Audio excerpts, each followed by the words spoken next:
Arkansas. At Bale Chevy, we heard you loud and clear. You asked for it, and now it's back. Drive new every 2. That's right, only at Bale can you drive a brand new Chevy every 2 years. Just pick one out, drive it for 2 years, then trade it in for a new model or walk away owing nothing.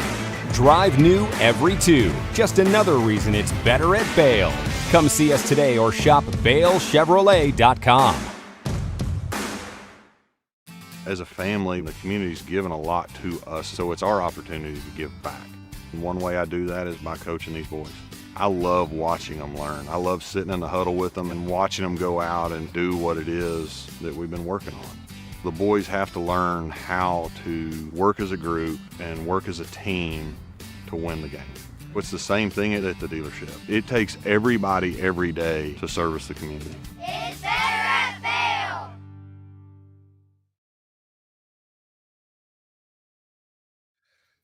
Welcome into the Coach's Corner with Pulaski Academy head coach Anthony Lucas. I'm Kyle Sutherland, also alongside the voice of the Bruins, Tristan Harlen, here on PA Live, courtesy of the Natural State Sports Network. The Coach's Corner is presented by Bale Chevrolet, as always. Coach, got a 2-game win streak going right now. 0-3 to start the season in non-conference. We've talked a lot about that. And had an interesting one with Central. I will say this Central team that we played the other night, that's one of the most improved Central teams that I've watched in quite some time. Being on the prep beat for a little bit, you had some of those. And we talked about it on the broadcast. PA gets up 23-0. And oftentimes, and I think even I would even probably say this about last year's Central team. I think if that would have happened, they're probably going to lay down and things are just going to get ugly real quick, but they didn't. They fought back. Coach Robinson has done a great job of instilling fight in that team, and they came back a couple of different times. There was a few different rallies, but you guys were able to ultimately pull away there at the end and win 63-42 over the Tigers. Yes, huge job. I love Coach Robinson, man. What a stand-up guy who's doing an outstanding job with Central over there. Man, he had them going, and I knew that, and we knew that by watching film. But that running back, that Trey Stewart, I guess that kid is good. I don't know why everybody in the world is not recruiting that kid, but he's really good. Had a really good game, and we didn't tackle well in that game. We didn't execute overall throughout the entire game like I wanted us to. I knew that we had to stop that kid, and man, it was tough. But I am so proud of our football team and the way that they persevered. So, yeah. Coach, of course, in that game, your sophomore quarterback, Aaron Orville, does suffer a little bit of injury before halftime. He comes back, plays a phenomenal game in the second half. And with him being over 1,000 passing yards this season already, I mean, how is he feeling being so young and being put in such a spotlight? Aaron better continue to grow up. He better start worrying about him being young. Now, Aaron is done. Man, I was so proud of going out because our guys, he was laying on that turf. And I'm like, boy, there were all kind of emotions going through my head. And I'm not going to share that with you all, but because he was crying, and I'm like, emotions and thoughts going through my head. And I was like, okay, we're going to keep moving on. But for him to bounce back and come back and do what he did in the second half, man, was impressive by a young sophomore. And he's a tough kid, believe it or not. He's very tough. He loves the game of football. That's what I love about him. He's so passionate, and he wants to be great. But to have him come back and to finish the football game, man, was huge for us. And yesterday he looked good in practice. He has a knee brace on, and he's feeling good and he's rolling. Thank God it wasn't anything torn or anything like that. So we're looking forward to him to keep improving with his knee this week, and and we're improving as a football team. But man, Aaron is doing well. God, over 1,000 yards, and man, he's going to continue to grow and keep getting better. I got a two-parter here, kind of just piggybacking off of the oral question. Is it almost an not inconvenience, but is it almost like a con for him to be too tough? Because that's what he seems like. He's too tough in the regard that you literally have to drag him off the field for him to essentially not be playing. I mean, it is very evident. Like you said, he loves the game and he's ultra tough. So Comment on that. Just sometimes you might worry that he's not telling you enough in regards to injury, but also Mason Greathouse, your wide receiver, could do that, especially last year, the way that he stepped up in place of Walden Culpepper, that he was a great player. And I've mentioned on the broadcast, it kind of seems like he's gone from being known as that go-to guy from a guy that you can rely on in multiple regards as opposed to just a possession receiver. Yes. Well, first off, with Aaron, yeah, he's kind of like, he has a little of that Brett Favre syndrome. You got to literally carry him off the field and, try to dig it out of him, to be honest with you, what's going on with him and how he's feeling. And I love that about him, but we always tell them to be honest with us. Let us know when the coach is messing with me. We always tell them to be honest with us, and because if you're hurting, you're hurting. If you're injured, you're injured. My deal is this: when guys do that, I don't want them to hurt the football team, because if you can't go, you can't go, and it'll be next man up. And I know that's limited this year, but we'll move forward. But he does that from time to time, Kyle. You've been watching, y'all been watching him hard, and you got him figured out. But again, his passion, man, for the game is just overwhelming, man. And I love that about him. And 2 words about Aaron, just like most of our football team, but I know Aaron, he cares. He truly cares, man. And he wants to be great. And that's why he's gonna do whatever it takes to stay on that football field and to be there for his teammates and his brothers to help us win. And you mentioned about Mason Greathouse. Mason is starting, to come into his own. He is a guy that we can rely on, and had a really good game last week. Mason will go up and catch it in a crowd. If you go back to the North Little Rock game, on that 4th down play, he went up and made a catch and took a hit and fell on his shoulder and was a little dinged up, and came right back and played. Came back and finished the game. And then the other night on the 4th, I think it was 4th down play, he rolls out. Aaron lays one in the air for him, and he takes another hit and catch the football and keeps going. But Mason is playing extremely well. One thing about Mason, his football IQ is high too.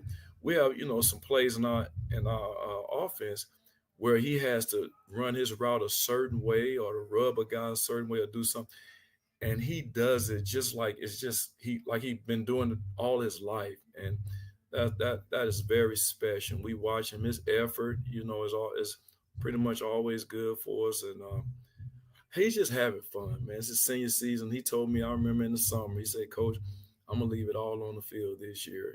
Whether I'm hurt or whether I can." He brings it, and I'm just excited where he is now. And Chase is starting to pick it up as well. Max Conine is picking it up at receiver for us. But there's still a ton of work to do, guys. We got a tough week ahead of us, and I've challenged our team this week, so looking forward to Friday. Coach, you talked about a tough matchup, excuse me, and of course, you're looking at your receiving core as it stands right now. You guys have probably got one of the better receiving cores in the 7A and some of the best talent in the entire state.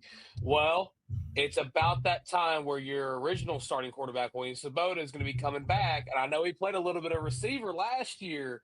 Is there any plans on moving him back to that receiver spot? Well, Tristan, I'll say this. There's plans for a lot of things with William right now. He's getting his hand looked at today. He's at a doctor's appointment now, and we're going to see what they're going to say. Hopefully they're going to say something good, some good things.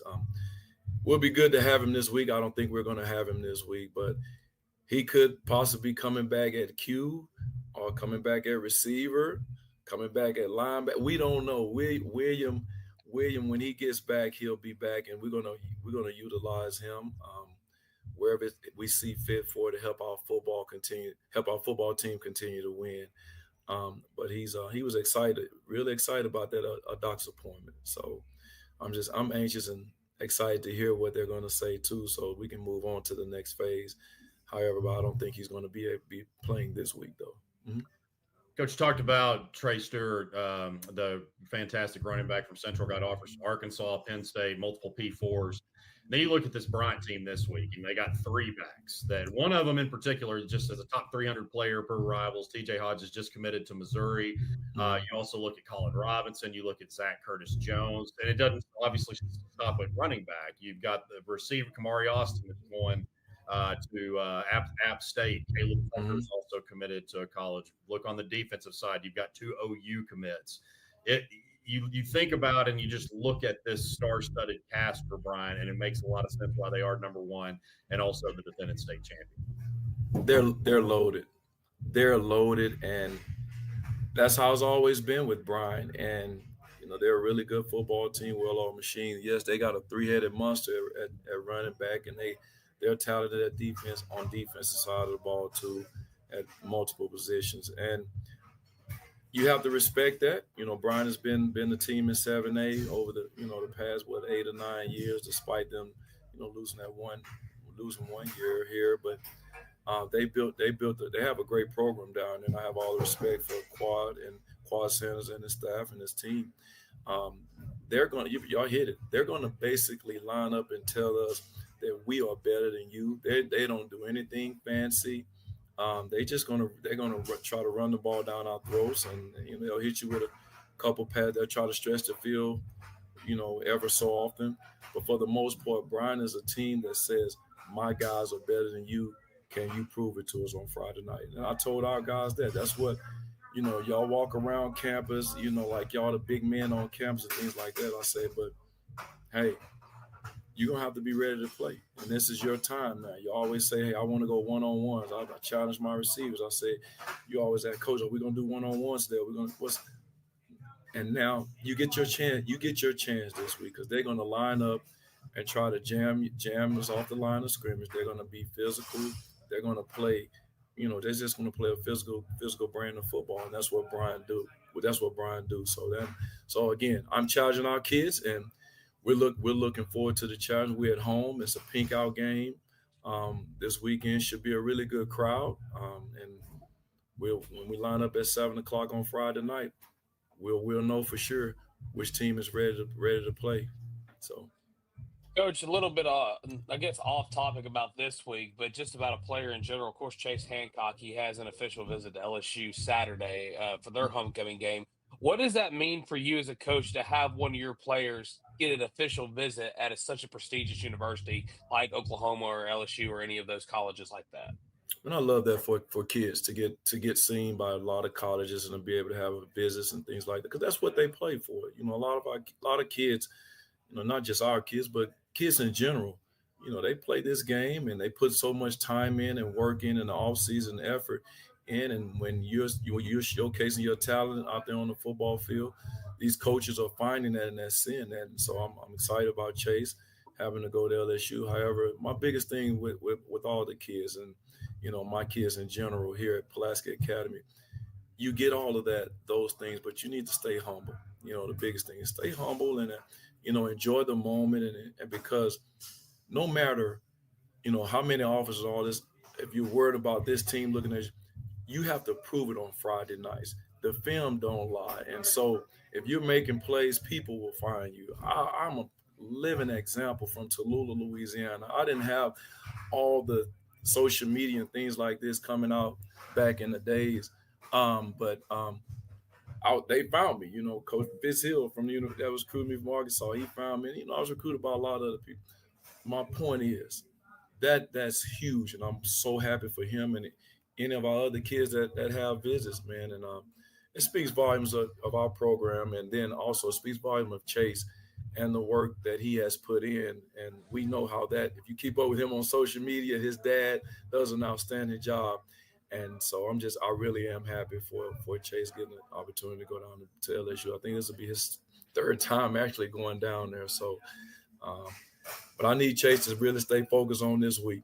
I mean, this will be if he does well this week, he'll have way more than LSU and a lot more people looking at Chase Hancock this week. So if he can go out and show these guys, because Bryant's really good at their secondary. They're a really good football team, and we're gonna have to play extremely well, not turn the ball over. We're gonna have to tackle better. We're gonna have to do all the things right in order to be successful and come out on top in this football game.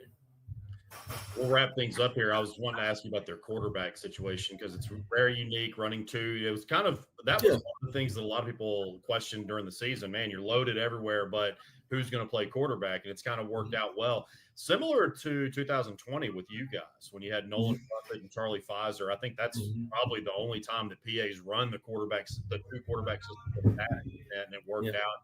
Won a state championship with it. So, without giving too much away, do you think that maybe some things defensively the guys gave your team? I know that PA runs a unique offense compared to a lot of different teams, but you maybe think back to that season about what defenses did against you guys playing against two quarterbacks, or is it just kind of business as usual? Well, it makes it hard to prepare. I mean, you got to be ready for what this guy, because each quarterback, with Charlie Pfizer and Nolan back then, I mean, both of them was total different. Nolan wasn't a running quarterback. Pfizer could run the ball some. He could throw it and run. So it gives you a little extra to prepare for. But I promise you, I feel like if we can get them kids throwing the football, it'll make our chances a lot better. I've been watching them. That pass, they're okay passes, not like Jordan Walker was last year, the past couple of years, but both of those kids do things well.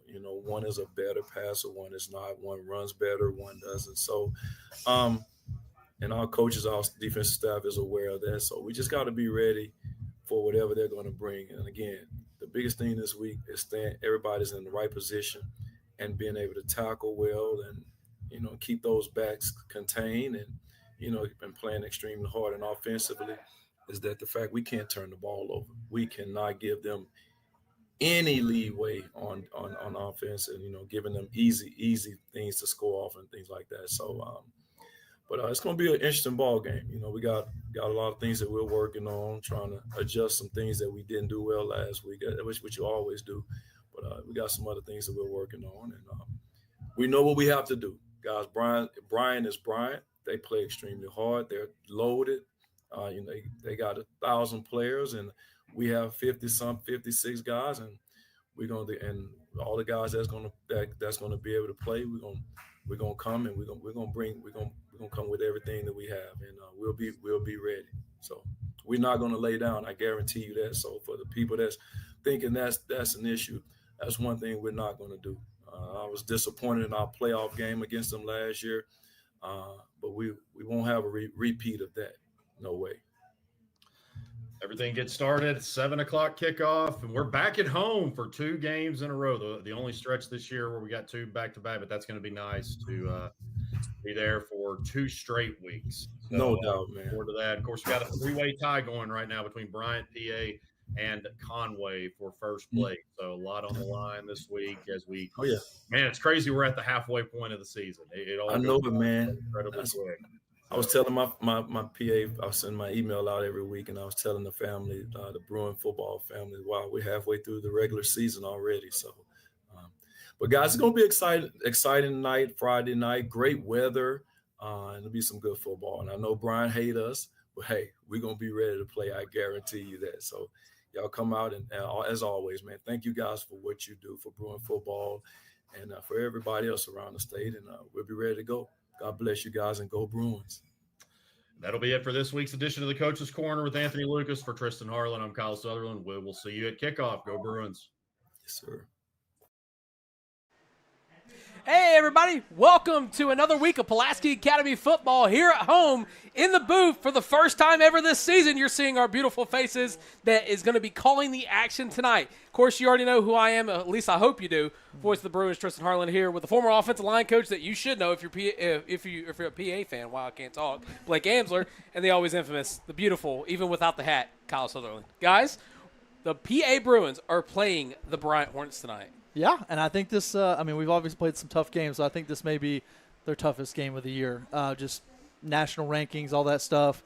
I mean, Kyle's a huge he knows a lot about this group as far as the recruiting side, Bryant's recruits they have. So I'm looking forward to the challenge, though. That's exactly right. When you talk about just talent littered all over the field, that's exactly what defines this Bryant team. You think about T.J. Hodges that just committed, the running back that just committed to Missouri, a top 300 player in the Rivals rankings. Also Matthew Nelson on the defensive side of the ball, an OU commit that is also in the Rivals 300 rankings. Another OU commit with Ja'Cory Smith that just keeps going on and on and on. So they are number one in the state for a reason, defending 7A champions. And, of course, PA played them last year.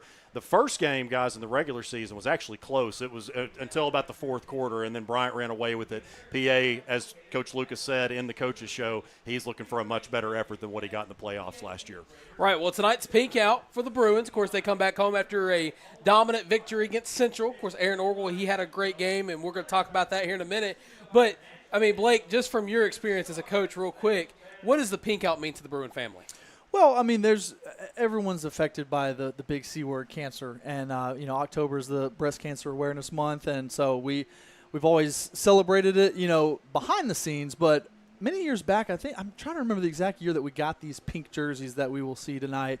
It was probably about 2014, 15, somewhere around there, where we got the pink jerseys from Adidas. Adidas was helping us out with that at the time, and I've loved having that for at least one game in October, a home game in October, to wear those in support of breast cancer awareness. Right. Well, guys, it's almost time for kickoff, and we talk about a dominant playmaker for the Bruins, and that's sophomore quarterback Aaron Orgel.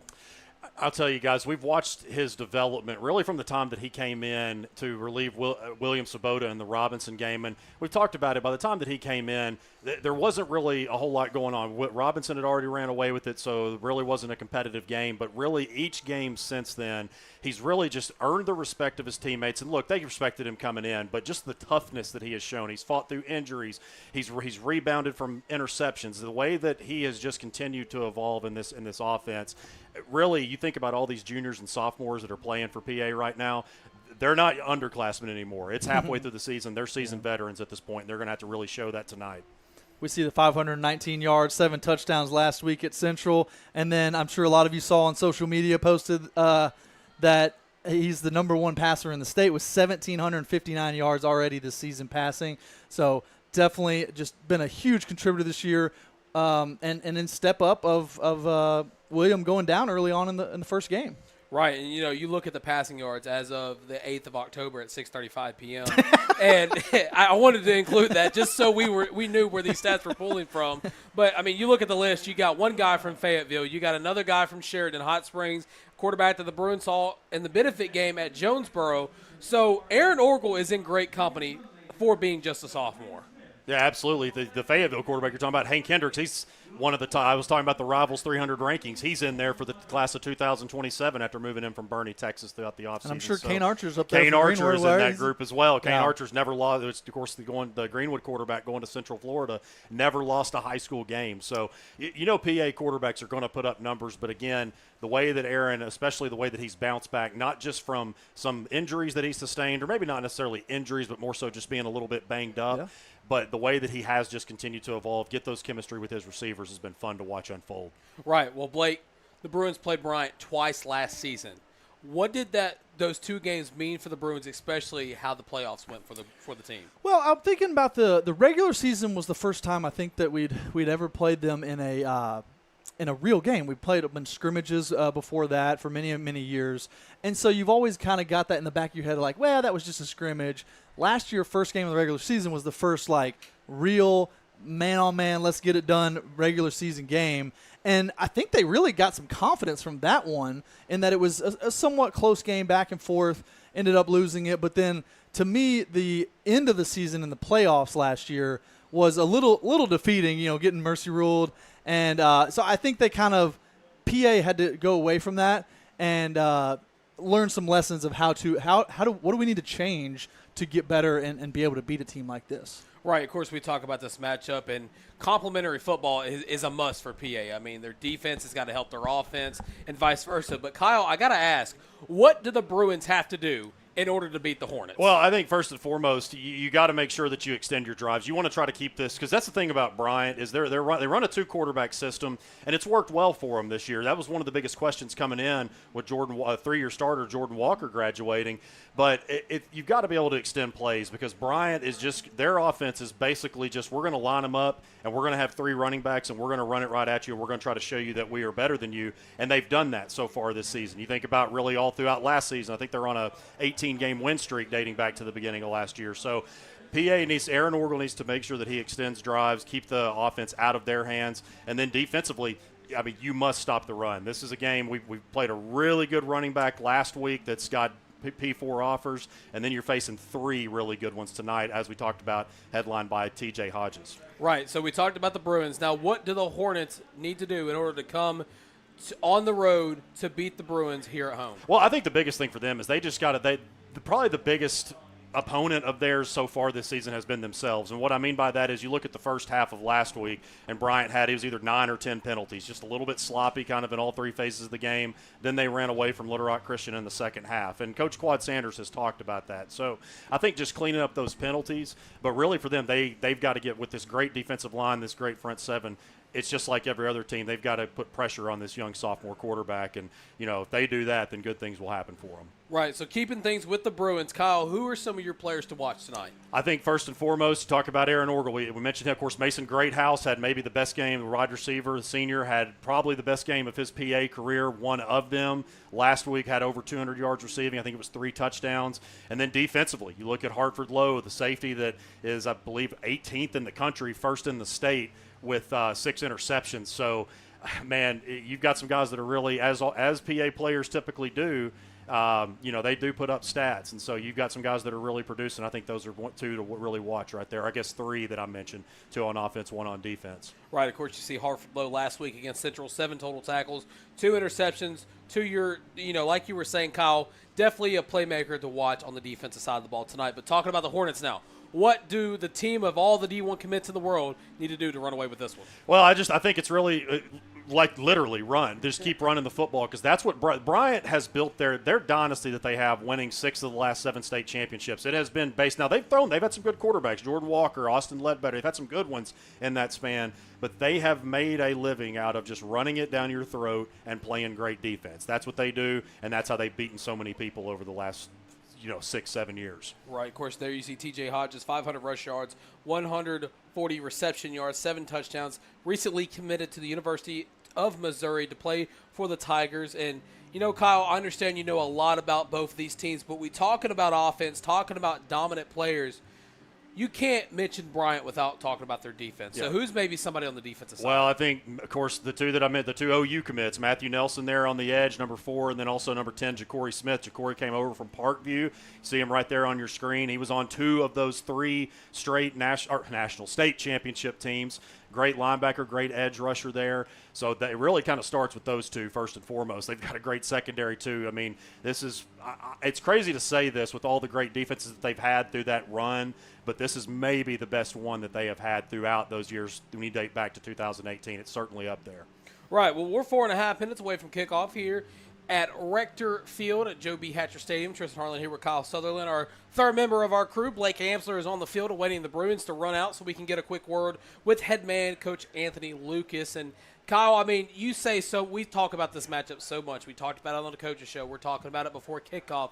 But in true analyst fashion, what does both these games mean for both these schools? Well, it's a fight for first place right now, because right now there's a 3-way tie between Conway, Bryant, and Pulaski Academy. And look, let's call it what it is. I mean, everybody right now, and not just in the 7A Central, but the state, is chasing the Bryant Hornets because they are the number 1 team and they're the defending 7A champions. So, tonight, the loser of this game, it's not the end of the world. I mean, you're still in a great position for a 2 seed, but it would really get some momentum here to go in, assuming that Conway wins tonight, being one of 2 undefeated teams in the 7A Central.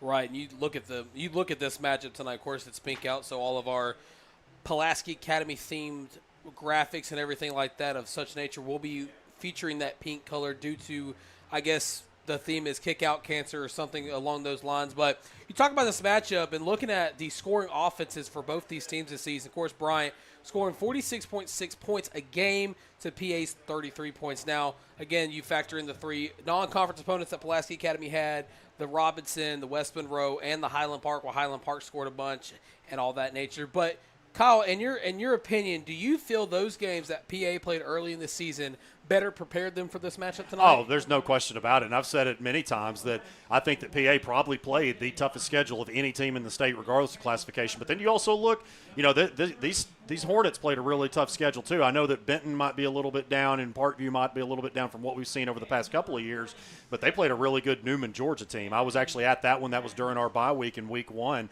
So both of these teams have challenged themselves. And that's the thing, too. Both of these teams have had so much success that a major reason they have to get out-of-state opponents is because there's plenty of teams that don't want to play them in-state. So that just shows you what kind of programs that has been built here. You know, Quad Sanders is only in, his 3rd year now as Bryant's head coach, but he's been a big part of their success as both defensive coordinator and recruiting coordinator. And, of course, Anthony Lucas has been a part of the Bruin program for well over a decade now. Right, and you talk about this PA Bruins team. Of course, you've seen it on your camera shot now. If you look more to the right, TJ Logan and William Sabota, 2 injured Bruins that the team will be without tonight. You know, what kind of an impact does that make for the Bruins? Well, anytime that you have somebody out, especially, key players, it's definitely going to hurt. I think especially the defensive side, that PA has really, you lose guys like a William Sabota on the offensive side. Bryce Gittens was out last week, is back tonight. But defensively, you've been really thin at linebacker. So I think that they've done a really good job of utilizing that next man up mentality. But anytime you're missing a starter, especially in a huge game like this, it is going to hurt. Right, so we're just about 90 seconds away from, I believe, the team running out in their pink uniforms. Of course, the pink shirt, the gold pants, and the gold lid. Of course, Blake Amsler on the sideline awaiting Coach Lucas's arrival to talk with him ahead of this matchup. But, again, before we get this team to run out, remember, together we fight. And whatever it takes, not only to be a Bruin, but to win and go 1-0 every week. That's exactly right. Whatever it takes. We heard that first at media days back in July that Coach Lucas talked about, that they're going to have to do some unorthodox things, and at least unorthodox to PA standards, and we've seen some of that this year. It's all about just doing whatever it takes with the guys that you do have. And, in the big picture, talking about that schedule, Tristan, really not just the non-conference, but even, a very well-improved Central squad. Of course, North Little Rock, I know that they're on their way to improving as well, but, these are 2 teams that have both been really well tested.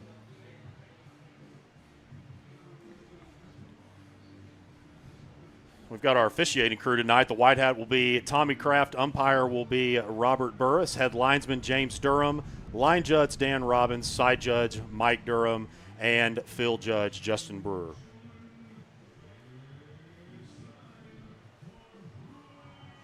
And here come your 2-0 in 7A Central Pulaski Academy Bruins, led by head man Anthony Lucas. Of course, Blake Amsler down at the sideline. We're going to take a moment to pause, and we're going to wait for him to grab Coach Lucas to get a word. I believe Blake has just now grabbed him. Blake, down to you. Coach Lucas, ready for the tonight game? What's one thing that your guys are going to have to do to win this game? Defensive, we got to tackle. We got to tackle well. We got to hit those guys and can't let them get extra yards. And offense, we got to take care of the football. That's it. Execute and take care of the ball. The basic thing, blocking and tackling. So, but seriously, the biggest thing is tackling them well. Fundamentals. Good luck, Coach. Go Bruins. Back to you guys. Thanks, Blake. So as we get ready for kickoff, it looks like Bryant will kick the ball off, and Pulaski Academy will receive, which means that the Bruins will kick the ball off to start the second half. And with that signal, once again, it is now football time for Pulaski Academy. Turnable by Mitchell. Mitchell will field it near the goal line. Javion tries to lay a block. Mitchell tries to get around the outside by number 0, Gavin Mormon.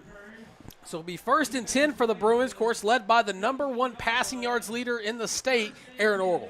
That's right, and big opportunity here. And, just hearing you talk about it being football time again, it's nice that we're going to have 2 – this is the first of 2 straight home games, the only time that we're going to have that this year. So Aaron Orwell trying to get this offense out to a good start here, starting at their own 19.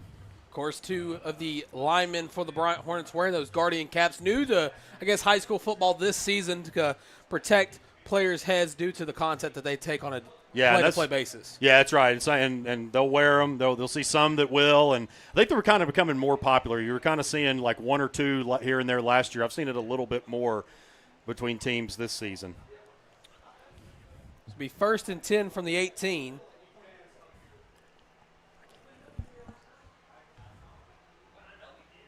Two receivers out. Greathouse, the man in motion.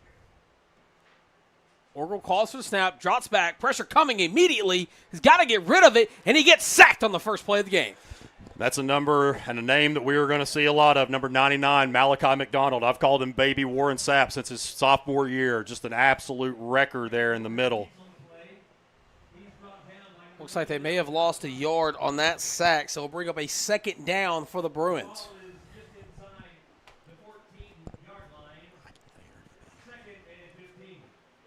So it'll be 2nd and 14.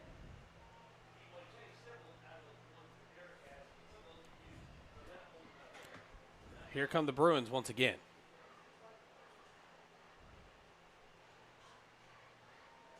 Orgel calls for the snap. Throws a deep ball, and that one will go out of bounds, incomplete. And once again was feeling the pressure there. They're going to have to do what we see so much from PA. You probably utilize some sprint outs, get him out of the pocket, maybe try to hit an out route, just try to something really quick.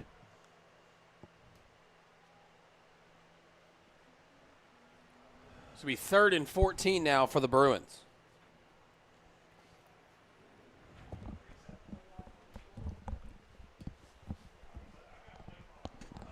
Blake Amsler joins us back in the booth.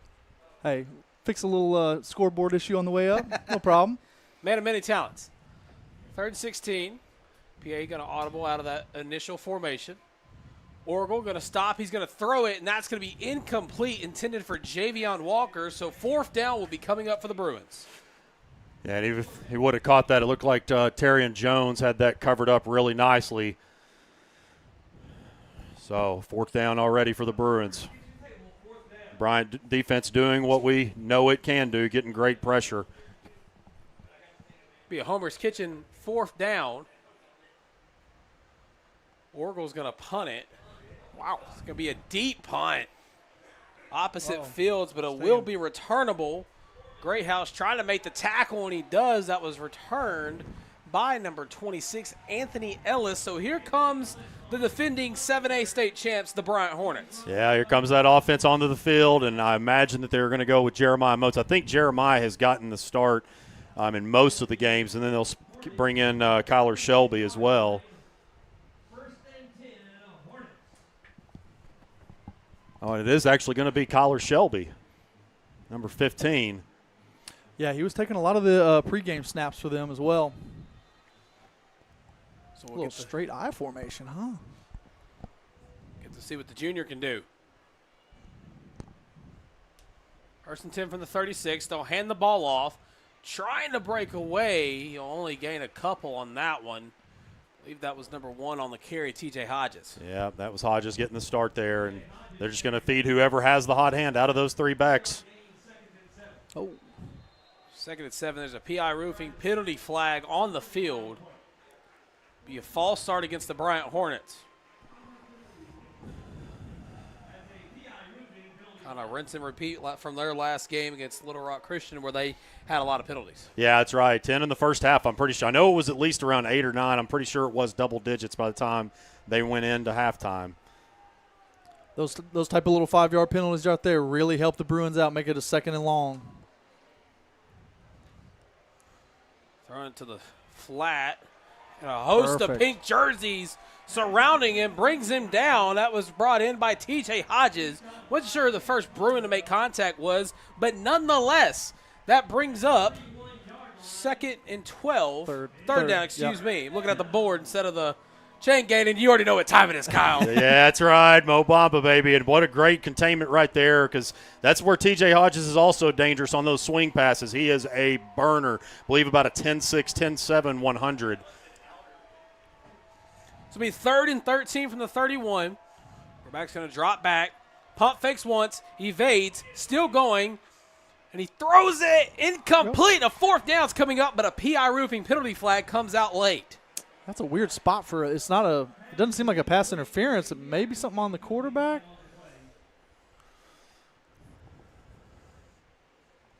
He's asking our sideline, so I think that's good.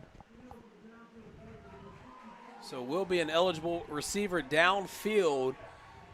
So 4th down will come up for the defending 7A state champions on their first drive of the night. Yeah, We credit. talked about penalties, and Yep. 2 on that drive. Utilized them.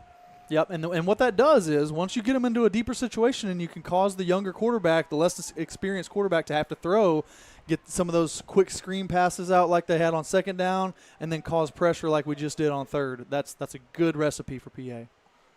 And Bryant will open up their first drive with a punt similar to PA. That one is going to take a roll out of bounds near the 25-yard line. So once again, here comes the Bruin offense. First time out, they kind of went 3 and out, suffered a sack early on in the drive. But fellas, what does Aaron Orgel need to do to kind of get some rhythm going? I think first and foremost, your Anthony Lucas said, hey, your defense just got you a stop right there. Things did not work out for us well in that first drive. Couldn't get anything going. Now you've got another prime opportunity. So we'll be 1st and 10 from the 25-yard line.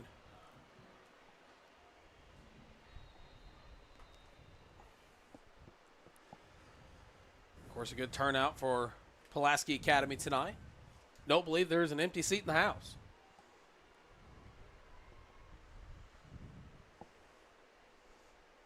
Orgel in the gun. He'll send Great House in motion. Calls for the snap. He'll drop back. He'll throw it over the middle, almost bobbled, but it's brought in. And what a lay down by Javion Walker. Oh, come on, man. I know that's not on Javion. Yeah, they're going to call him for Man, a backwards block, which they have made an emphasis on the last few years.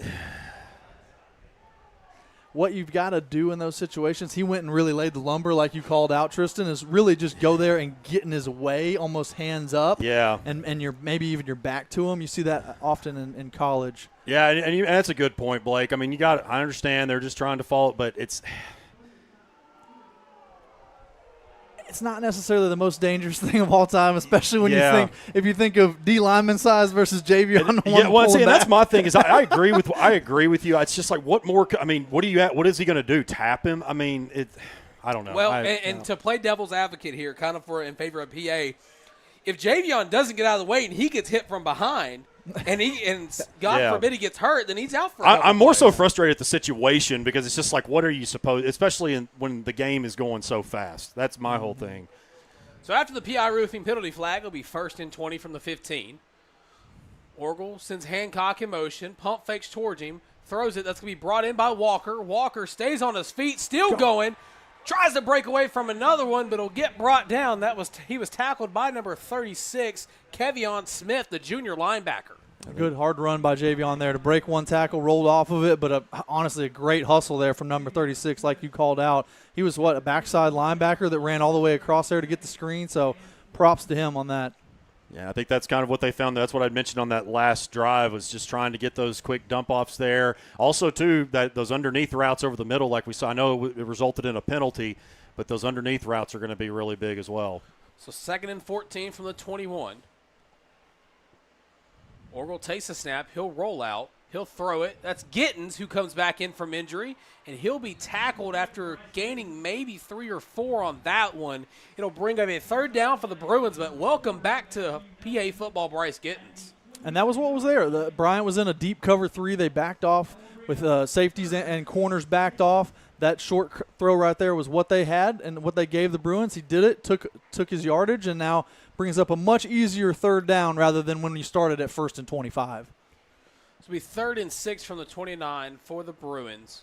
I find it interesting that we're huddling. I think I don't know if that's a way to slow the game down a little bit, let that play clock run some, but interesting tidbit. Under 10, Aaron immediately throws it. That's going to be caught, but he's met almost simultaneously after catching it. That's 31, Jeremiah Smith, the sophomore defensive back on the tackle. It'll be a Homer's kitchen table 4th down for the Bruins. And a much more manageable 4th down than what they had before. Let's see what Coach Lucas looks like he's going to – well, of course, Orgel did punt it on that last one, so just because he's in doesn't really mean that they're going to go for it. So it'll be 4th and 4 from the 31. An underneath route here could possibly give the Bruins a first. Gittins the man in motion. Orgel will roll. Pressure coming, still on his feet. He throws it, and that one's just going to go out of bounds. Incomplete turnover on downs, and the Hornets will get the ball deep in Bruin territory. You heard the footsteps of Matthew Nelson coming right there and just tried to get it up a little too far out of bounds. Yeah, everyone was covered here. They had 3 receivers this side that all were covered up, so credit the Bryant secondary as well to cause that an errant throw. What I was thinking, though, as we came up on that 4th down was, looking through the stats before the game, is we had like 4 receivers that all had at least 400 yards receiving, so there's really not a one go-to guy that you can cover on 4th down. So first down for the Hornets. They're going to hand the ball off. He gains about 5. That's 23 Jacoby Boone on the carry. Yeah, Jacoby Boone's one they've gotten more involved. You'll see, of course, at running back a lot of times Colin Robinson, and then, of course, Hodges and also Zachary Curtis-Jones. But Boone has gotten more involved in this offense this season. 6:10 on the clock. They're going to hand it off once again. He's met immediately. Great play by the Bruins. So number 50, Austin Childers, with the first touch of the running back. Yeah, he got some good penetration there on the outside zone play. Got upfield, cut the running back off, and forced him to cut up. And what that did was allowed time for those linebackers, Burns and others, to get there to finish it off. So credit Childers on that play.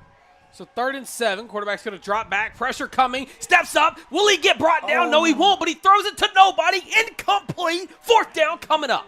Great pressure there. That's why they're doing a great job of getting pressure on here. And that's one thing, too, is, Bryant's not just PA having the young, inexperienced quarterback. I say Orgel, he's not really inexperienced at this point, but that's the same position that Bryant had this year coming in, too, with the 2-quarterback system. Of course, Kyler Shelby, the junior, in at quarterback tonight for the Bruins for the moment. It'll be 4th and 7 from the 28-yard line of Pulaski Academy. We're still deadlocked at 0. Sent the man in motion. Will drop back. Stays in the pocket. Throws a deep shot. That's going to be dropped in the end zone. Incomplete turnover on downs. What a break that was for the PA defense. That's not one that Keenan Lattin drops very often. He's another one of these we talked about the talent of this running back group for Bryant. There's a lot of college football commits in this one and college football prospects, and Lattin has been very consistent over the past few years, and man, the Bruins caught a break right there. Mm-hmm. That was in the end zone. Not only the Bruins, but Hartford Lowe, the state's leading interception leader. Yeah, got beat a little bit on that one, but the throw was just a little bit. The throw was there, probably could have gotten it, but like we said, we'll take the break. So after the turnover on downs, 1st and 10 from their own 28 is the Bruins. Almost exactly where they lost possession their last time out. Orgel calls for the snap. He'll drop back, throws it. That's going to be brought in by Walker. Walker tries to get away from one, but it'll be brought down by the foot. That's number 9 on the tackle. Bryant Davis was the one that brought him down, I do believe. Yeah, that was Davis on that, and that was a very good job breaking it. He was blocked off, but he threw the blocker off of him, was able to hold on to him, and I think was that Ja'Cory Smith that was able to clean it up? I believe so. So it'll be 2nd and 11. They lost a yard on that play.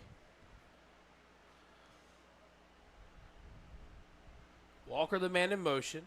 Orgel takes the snap, stays in the pocket. He'll throw. That's going to be caught by Walker. Walker immediately gets brought down by 3 Hornets. And he'll get back to the line, so it'll be 3rd down and approximately 9 or 10, depending on where they spot him. Blake, kind of back to your point, PA's not running with as much tempo in this, and I think that is probably strategic to keep the ball away from this Bryant I've got offense. to think that's it. Slow the game down a little bit, keep it a little low scoring, not really wanting to get into a shootout with Bryant. I think that's the strategy behind that. Correction, they did give him more yardage than I did, so it'll be 3rd and 6 for the Bruins. Orgel calls for the snap. He'll roll right immediately. Pressure coming. Throws it off his back foot, and it's going to be intercepted by Bryant Davis. Bryant Davis bumps off a tackler to the 10, the 5, and Bryant draws first blood. Touchdown, Hornets. Yeah, pick six. That's kind of been one of the weaknesses we've had. Kind of happened a few times, but I will say the silver lining is when Orgel has done that, he has definitely rebounded from it. So looking at all the silver linings here, he has been able to bounce back for whether it is a pick six or just turning the ball over. So we'll see how they respond once they do get the ball back with the Bruins here. And it looks, you see Coach Lucas down there giving him some instruction. I do love your positivity, Kyle. I love it. Well, that is one thing that was pointed out to me, and I thought about it too. And because, man, it is not a good thing as the extra point goes up and good. But one thing you don't want to find out about silver linings is what happens after you throw pick sixes that much. That's not something you want to find out. Yeah. But it has been, unfortunately, been kind of a theme. Well, and I understand that, and no disrespect to North Little Rock, but you think about the North Little Rock game, and I know that they're totally different from Bryant, but throws the pick six against North Little Rock, and then offensive explosion from there. So, hopefully learns from this one and come out and respond.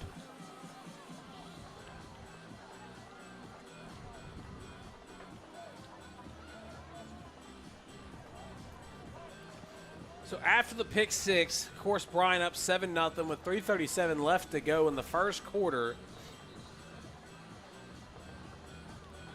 The Bruins are going to get the ball back. And, of course, you talk about silver linings, but Coach Lucas just making sure his sophomore quarterback puts that interception behind him. Oh, 100%. Yeah, there's always something to learn about it. And it was, it was very covered up. It wasn't even that probably wasn't even the place he needed to throw that ball at all. Well, you go back and you look at that throw, and he threw it off his back foot, too. Yeah, so. yeah. Walker and Mitchell, the returnmen. Looks like it would not be returnable as it goes into the end zone for a touchback. So, once again, here comes Pulaski Academy, led by Aaron Orgel. To touch on your point there a little bit about throwing off his back foot, I think that was only third down, right? 3rd and 5 or so? 3rd and 6. 3rd and 6. So that's one that maybe an older quarterback, a more mature quarterback throws that away, takes us to 4th and 5, 4th and 6, has another shot at it, rather than making that big mistake. So that's, again, could be credited towards the inexperience is probably what Coach Lucas is down there talking about, like, hey, let's learn from it. Let's go to the next series. Well, I mean, into Aaron's credit, he fights through the whistle. I mean, that's what you love to see from a young guy. So after the pick six, 1st and 10 from the 20, Orgel, the lone man in the backfield. Calls to the snap. He'll throw it immediately to Greathouse. Greathouse brings that one. Or excuse me, that's not Greathouse. That's Max Conine. Max Conine. I thought it was a 7. Yeah, that actually kind of fooled me for a second, too. I saw a taller frame, and it looked like a 7, so I was like, okay, yeah, that's Greathouse. Yeah, which Max had his best game last week at Central with, I think ended up with 9 catches and 2 touchdowns. This will be 2nd and 8 from the 22-yard line of PA. Of course, if you're just tuning in, you've missed a pick six by Bryant, and PA's wearing their pink jerseys tonight. Of course, we're wearing pink jerseys in the booth tonight as well to kind of fit the theme. Thank you to those who made that possible for us. 3 seconds on the play clock. Orgel stays in the pocket, throws it over the middle. That's going to be caught. Tries to break away again, but he doesn't. But that's Max Conine once again on the reception. Yeah, pretty much did everything that they could right there. Good job to stand in, just be patient with it. But I think Greathouse was a little bit hesitant to throw a block right there after what had happened with getting the penalty on the previous drive. Yeah, he learned from Javion's mistake on the first drive or the second drive. So 3rd and 8 coming up for the Bruins as we approach the 2-minute mark here in the first quarter. Only one score has been put on the board thus far tonight. You see this one high safety here that they're going to have to take advantage of. Orgel drops back, throws it immediately, and that's another one that's intercepted. Just thrown too high. That's brought in by Terrion Jones, the junior defensive back. Yeah, he was just waiting on it and read it perfectly and jumped it. Which kind of what I was about to make the point of with the one high safety, a lot more of your vertical passing routes are open against that rather than a lot of your more sideways routes because they have more defenders up closer to the line rather than having those 2 safeties back that you're used to. So tighter coverage down low by Bryant means we need to actually throw it deeper. Shelby still in at quarterback for the Hornets. Gives it to Hodges. No, he'll keep it himself. He'll break away from one, but he'll be brought down by a host of Bruins, and he does not get enough for the first, so it'll bring up a second down for the Bruins, or for the Hornets. Shifty moves there by Shelby to get through the line and also break a tackle on his way to that 7-yard gain. So they're in the Caldwell Toyota red zone from the 16. Hands this one off around the outside, tries to lower the shoulder, still on his feet. We brought down by the hips. That's TJ Hodges on the carry. Under 90 seconds left to go here in the first quarter of play. The Hornets are moving. Shelby drops back, steps up, throws it to the back corner of the end zone. Does he bring it in? Waiting for a signal by the referee. I didn't see a signal. Nothing yet. Bryant celebrating, but I mean, PA announcer is saying he completed it, so touchdown Hornets. I guess so. Kamari Austin, probably their best receiver, going to Appalachian State. Yeah, the Zebras never gave us a hands up there. Kick is up, and the kick will sail through the uprights and is good. So 1:18 left to go in the first quarter. Our score 14-0, Bryant. And to your effect, Blake, I didn't see no signal neither. I looked at the judge right near us, the one in the back corner, the one on the opposite side of the field, and even the one on the other side of the town, but nobody. Yeah. Well, to what we were talking about earlier about the running the play clock down a little bit, shortening the game up, how fast has this quarter gone compared to last week against Central? Oh gosh, so much. Yeah, because that one I think I timed it once it hit 0. It was like 7:46, so about a 45-minute first quarter there, and a lot of that was PA got out to a 23-0 lead. Then Central made a rally, so there was just back and forth scoring.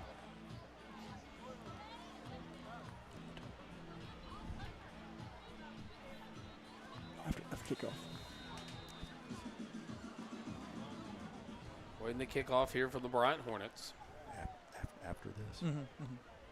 Kyle's got an announcement to make after the kick. Breaking the fourth wall like we usually do.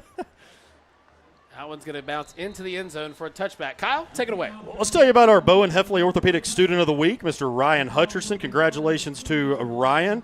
He plays basketball. I'm sorry. That is to Miss Ryan Hutcherson. She plays basketball for the Lady Bruins, where Coach Becky Yarborough praises Ryan's work ethic, noting how proud she is of Ryan's hard work over the summer. Her history teacher, Miss Welburn, describes Ryan as a diligent, dependable, and respected by her peers. Congratulations, Ryan, for demonstrating excellence in the classroom and on the court. Yeah, she's a stud on the basketball court. I've watched Coach her many Yarborough times. has quite a squad there. What a great season she had in her first year there, taking the Lady Bruins to the state championship.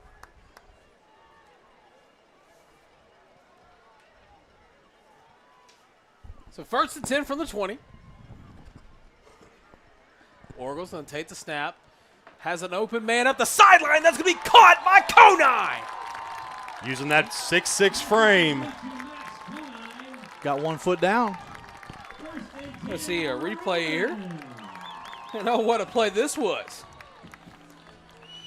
Went up, perfect ball right over that corner. Got the foot down, perfect. And I noticed Coach Thrash went right to Max to give him a play, which I'm assuming he's the one now relaying it in. So that's kind of their communication model now rather than the traditional signals that we see. So 1st and 10 for the Bruins after the big reception by Konine. Orgel flips it to Walker. Walker cuts back, still on his feet. To be brought down by 2 Hornets. And there's an injured Bruin near the sideline after number 73 rolled over on him. He just got the wind knocked out of him. And it looks like the PA sideline is wanting a face mask. Yeah, I think the helmet got ripped off after. Yeah, that's Landon O'Donnell down there. Be curious if we could see what exactly happened to him on a replay.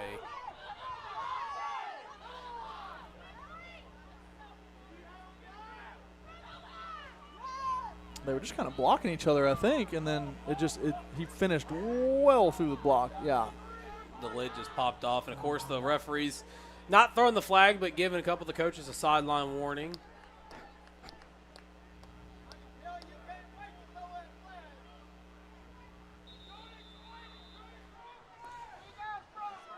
So, anyways, some upset PA fans. Well, so what that does, though, for the offense is now you got Ermon Tolbert coming in at right guard for him, and he has not played a lot of offensive line, so keep an eye on that right guard spot. Orgel in the pocket, zips it. That's going to be bounced, incomplete, but a PI roofing penalty flag will be thrown. Almost intercepted, but it did fall to the turf. And then there's another Bruin on the field, down on the field. That's number 50. Childers, yeah. Yeah. Which I didn't even notice he was in as well for offensive line. That's two defensive linemen that are kind of cross-training over to the O-line right now. So they will call a holding on number 0 on the defense, Gavin Mormon. Or Mormon. Or, no, it's Momon. Excuse me. So that will move the chains for a first down. The Bruins are now in Hornet territory, but we have 43 seconds left to go in the first quarter, and Bryant is still up 2 scores.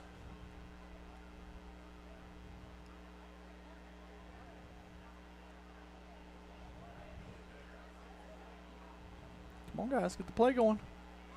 Clock's not running. Looks like. Yeah, it's definitely just trying to milk as much clock as possible. No question about it. So 1st and 10 from the 41. Orgel will toss it to Walker. Walker will lower his shoulder, chop his feet, and it'll be brought down by a couple Hornets. I believe number 48 was the first one that made contact. That's Sam Nelson, the junior defensive end. So now we're under 30 seconds left in the first quarter of play, and the Bruins have a 2nd and 9 approach them. And that would not shock me if that's the final play of the quarter. Kyle, do you know, is that Matthew Nelson's brother? Are they related? I Nelson believe D. lineman? So, yes. Yeah, okay. I think they are. And there's about a 5 6 second differential in the play clock and the they're pretty game clock that's now under 5 seconds. And that's going to do it for the first quarter. When we come back, we'll have 2nd and 9 on the 40. The Bruins down 14-0. Can they score on this drive here? We'll find out when action resumes. Arkansas. At Bale Chevy, we heard you loud and clear. You asked for it, and now it's back. Drive new every 2. That's right, only at Bale can you drive a brand new Chevy every 2 years. Just pick one out, drive it for 2 years, then trade it in for a new model or walk away owing nothing. Drive new every 2. Just another reason it's better at Bale. Come see us today or shop BaleChevrolet.com.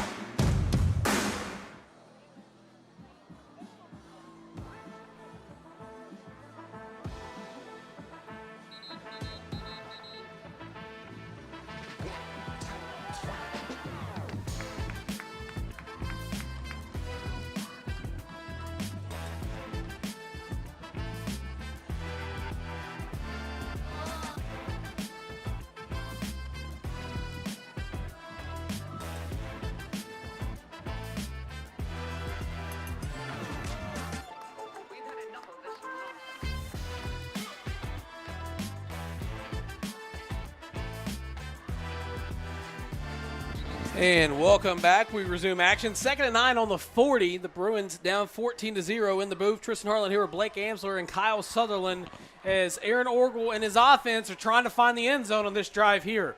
Orgel steps up, but he gets wrapped up. He's still fighting, and they're going to blow the play dead, and Orgel's not happy about it. He was trying to break out of that, felt the pressure pretty much immediately, and yeah, they definitely had him in the grasp there, held up. So I'm not too mad about that sack call, especially as roughed up as Aaron has been the last couple of weeks. I think him not going to the ground was probably a good thing for us. 3rd and 16. So it'll be 3rd and 16 for the Bruins.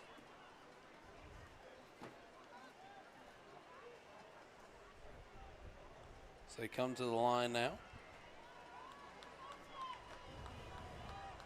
Orgel's going to take the snap, steps up, throws it, has an open man, tries to get away, but a PI roofing penalty flag is going to come out late against the Bruins. They're going to call the same penalty as before, but gosh, that's so soft. That one was even softer than Javion's. Man, I mean, that's my whole thing is what are you supposed to do? You made a good point, Blake. I mean, I know they're trying to make the game safe. I get it. Like, I understand all that, but what do you got to teach now? Oh, well, make sure you slow up. Oh. Yeah, I know. And then when you slow up is when injuries happen. Right, like you said. exactly. And so that's, again, my frustration is not towards the officiating. It's just, like, what are you supposed to do? That's my whole deal. So block in the back was the penalty flag. The PI roofing penalty flag thrown. What did he say? Did they decline it somehow? The ball is on the 35-yard line, so it looks like they may have declined it. I guess they would have replayed the down. I didn't know if that replayed the down or not. So instead of having a 3rd and 20, Bryant's taking a 4th and 5, basically, is their decision there to limit the downs. So it'll be 4th and 4, actually. They're going to give him a yard. So they'll have it from the Bryant 35, 10:50, and clock is rolling in the first half. PA switching things up this week, really slowing down everything and playing to their momentum, so to speak. So here we go. 4th and 4 from the 35. The Bruins are already 0 for 1 on 4th down conversions tonight. Orgel stays in the pocket, throws it near the sideline, just overthrows him, but he's bumped late, no flags. And another turnover on downs, and the Bryant Hornets will come back out. That was intended for number 7, Mason Greathouse. And even if Mason caught that, man, that defender was right on him, about to make a tackle. So Mason would have had to make a magic play there to break off of that and still get the first down.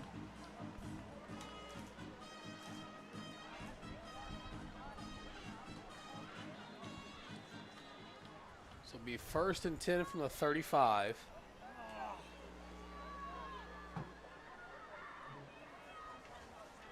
Man in motion. Calls for the snap. Hodges has it. Hodges will be brought down from behind. I believe that's big number 99, the freshman B.J. Mitchell. B.J. Mitchell been a big part of what they do. I think that was Zach Curtis Jones that checked in on that one for the running back for the Hornets. And also coaching credit to Ermon Tolbert there for holding the edge and making him cut back inside into B.J., like you said. Back in the I formation is Bryant. Oh, they weren't set.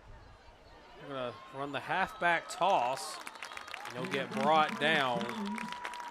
Was Zachariah Curtis Jones on the carry. Good job by Camp Caldwell coming up from safety, getting in there to add an extra man in the box and make a play. A couple others on the tackle as well. Well, it's Mo Bamba time once again. 3rd and 8. Kyle's raising the roof, 14-0. The Bryant Hornets are still in the lead. And the Bruins are trying to get another 3rd down stop. Looks like Shelby be the lone man in the backfield. Sends Hodges in motion. Calls for a snap. He drops back. Has time to throw. Throws it over the middle. That's going to be incomplete, intended for Kamari Austin. That was at the feet of Brylan Ussery there. Nobody could get it. Yeah, there wasn't much for him to throw out there. Good coverage by the secondary and linebackers, like you said, working together. PA defense didn't bring a bunch of heat there. I think they may have brought in 1 man on the blitz, so kind of a 4-man rush. Not typical. We're used to 5-6-man pressures from Coach Taylor up there, but kind of using that as a mix-up and an in-between his normal stuff and playing more coverage. And defenses continue to just play really, really well. The offense has just got to take care of the ball and get some points on the board. A PI roofing penalty flag comes out. The ball was bobbled on the snap, but he got the kick away. He was past the 30-yard line, but we're going to see what the PI roofing penalty flag is before we start to celebrate. Yeah, I think that it is going to be a false start here, which I don't know. If I'm the PA coach, I don't know what I want. Do I want a 4th and 13 or something and have them punt again, or just take the ball? They gave you the ball and you got it about the 25. Do you just take that? Tough decision, kind of. Oh. So that flag is getting picked up. No flag. So the Bruins defense outside of one touchdown, has done a pretty good job of stopping the Hornets so far tonight. Of course, just waiting to see when sophomore quarterback Aaron Orgel will find his mark and get the Bruins into the end zone. Yeah, I really think they've got to start stretching the field down the field, a little bit more vertical passing games where they're crossing up some of the man coverage that Bryant's got. I just don't think these short passes and these out routes against their shorter coverage is what's going to be the answer. Be 1st and 10 from the 23. Of course, Walker in the backfield with Orgel. So they have 3 receivers outright. Orgel calls for the snap. He pump fakes. He throws it just over the head of his intended target. Incomplete. It's Hunter Ardoin, intended receiver there. Yeah, he's pretty tall, but I don't think he's that tall. That ball went down into the valley behind the visitor stands. And that's realistically about the best kind of time that Orgel's going to get tonight. Again, that's not a knock on the offensive line. That's just how good this Bryant defense is. And guys, you notice they've got a whole entire new defensive front there, so they run too deep and do it effectively. Yeah, and to that same point, both of our guards are actually defensive linemen that are just coming over here to help out. So 2nd and 10 from the 23. Orgel immediately pump fakes, throws it. And where's the PI roofing penalty flag on that one? Wanting a holding call. I think he got his jersey tugged. Was that Conine that got his jersey tugged a little bit? It's intended for Max Conine, yes, sir. So it would be a 3rd and 10 from their own 23. And I like that play call, though, is trying to get Max quick ball over the middle to where he can get in some space and run in between some of these defenders. I like that thought. We appreciate everybody tuning in to PA Live, courtesy of the Natural State Sports Network, for some high school football under the Friday night lights between the Bruins and the Hornets. 14-0 Hornets is our score. Orgel's going to call for the snap. He'll throw it. That's going to be caught by Gittens. Gittens fights near the 40-yard line and move the chain gain on down. That's a first down for the Bruins. Great snag there by Gittens. If he didn't get it, it might have been another interception. And then you notice they moved Matthew Nelson from the edge inside.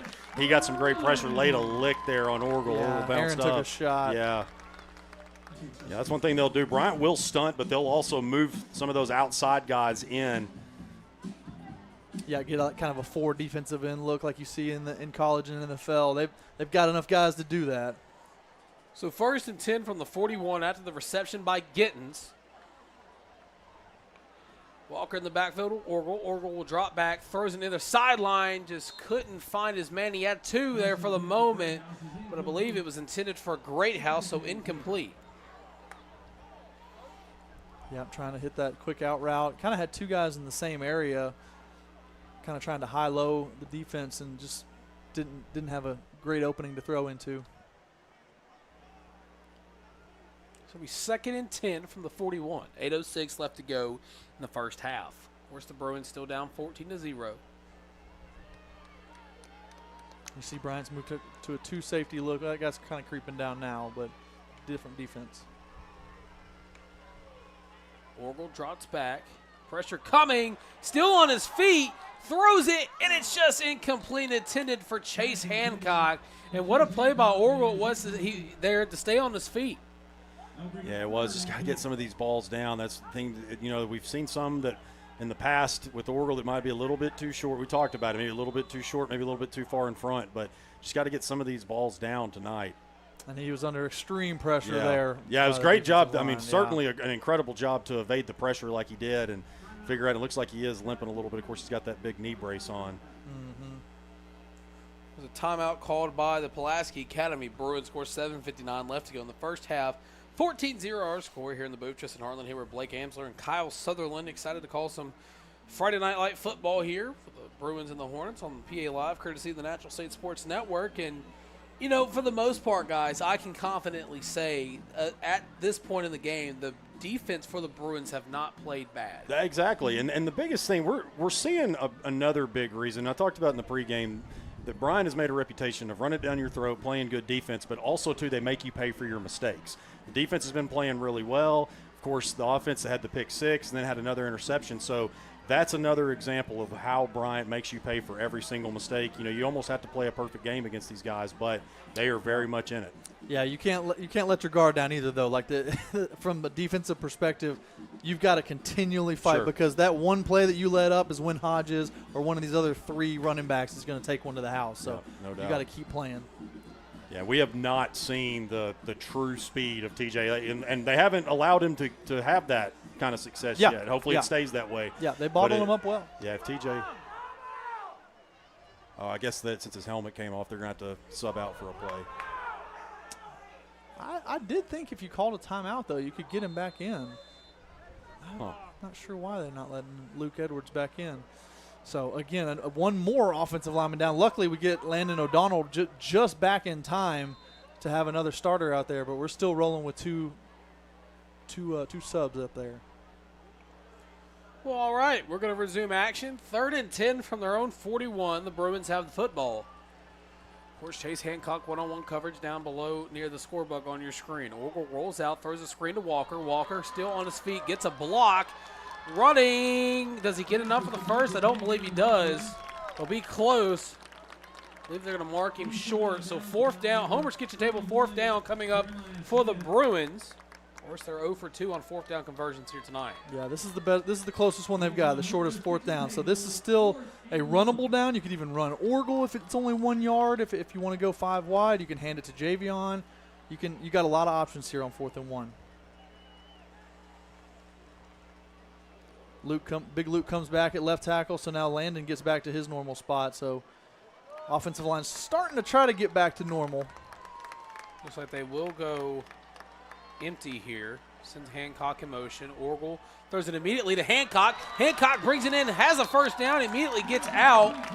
So the chains will move. 1st down Bruins, and Hancock has his first reception of tonight's ball game. At a massive time, too. Get that 1st down, move the chains, just get a little bit here and there and keep running that clock. One thing that came to my mind when he stepped out of bounds is like, yeah, I love that he's protecting himself, but it also got shades of that North Little Rock game where he turned it back completely the other way and came around and took it for like a 60-yard touchdown. So I was like, I would have thought about it maybe. So after the big play from Hancock, 1st and 10 from the 42. Orgel drops back. Pressure coming, throws a deep ball to Gittens. Gittens is getting held. Yeah, okay. Thankfully they threw that because that was about as obvious as it comes. Yeah. And that's been Bryant's MO for many, many years, even back when I was coaching. Like, their secondary plays very tough, right on the edge, if not past the edge, of grabby and holding. And that's not a bad thing because they get away with it a lot, and it turns into really good defense. But every once in a while, you're going to have some of these that go against you. Yeah, roof and penalty flag. I do apologize for my excitement there. So they'll call it on Ja'Cory Smith, the senior linebacker of the Hornets. So that'll move the chains once again for another 1st down of the Bruins, and they're creeping into Hornet territory. This 1st and 10 coming from, I believe, about the 26-yard line. Not good with numbers, so if I'm wrong, excuse me. I think 25 plus 2 is 27, last I checked. Well, I was kind of just looking at the marker. Well, the markers are just 1. They're plus 1s every time. I barely passed college algebra. That's why I'm here in the booth talking and not adding.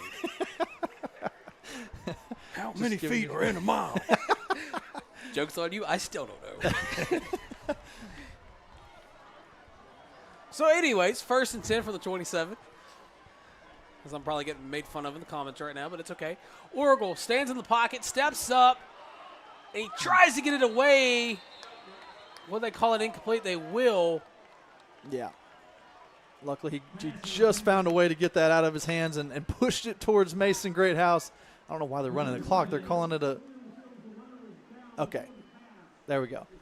You can tell he's hurt. Man, this kid, he's just so tough, guys. Is. We talked about it in the pregame with Coach Lucas. I was like, man, Aaron is so tough. Is it almost like a bad thing? Because sometimes you worry if he's going to mention, that if this body part is hurt or what. But he's just – and that's one of the reasons why he's gained the admiration of his teammates, because he guts it out.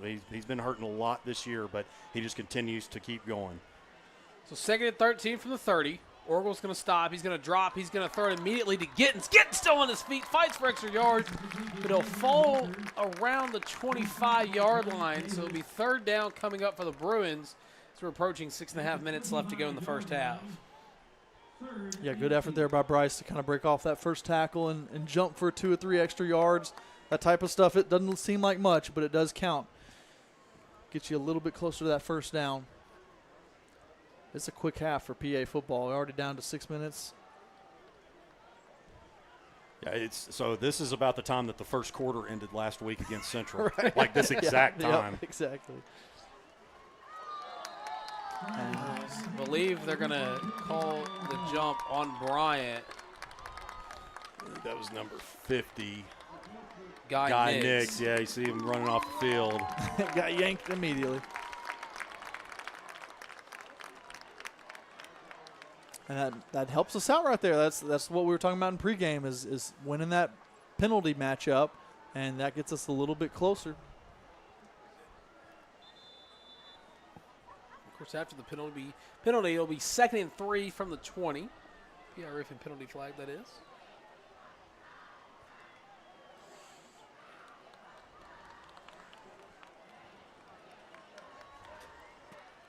Walker in the backfield, Orgel. Calls for the snap. Trots back, looks, throws it to Walker. Walker brings it in. Touchdown, Bruins. Way to find him right there. Great job by Javion, just streaking right down the sideline to get on the scoreboard. This offense needed a response desperately, and they got it.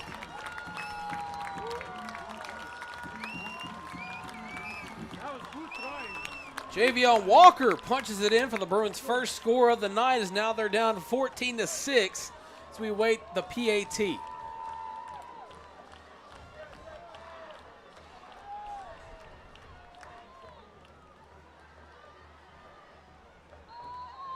PI roofing penalty flag's going to come out. I believe they're going to get Bryant with an early jump. It's 73. Big Anthony Burkow is the culprit, I believe, on that one.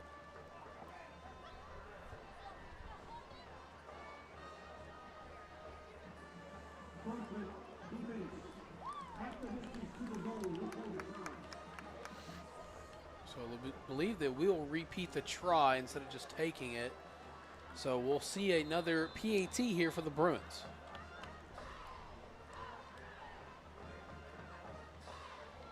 And they get him to jump again. That time, number 9, Bryant Davis. Hey, you're a couple feet away from a two-pointer here.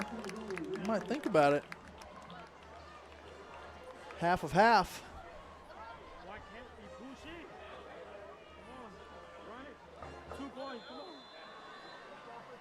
Keep the field goal unit on, or the extra point unit.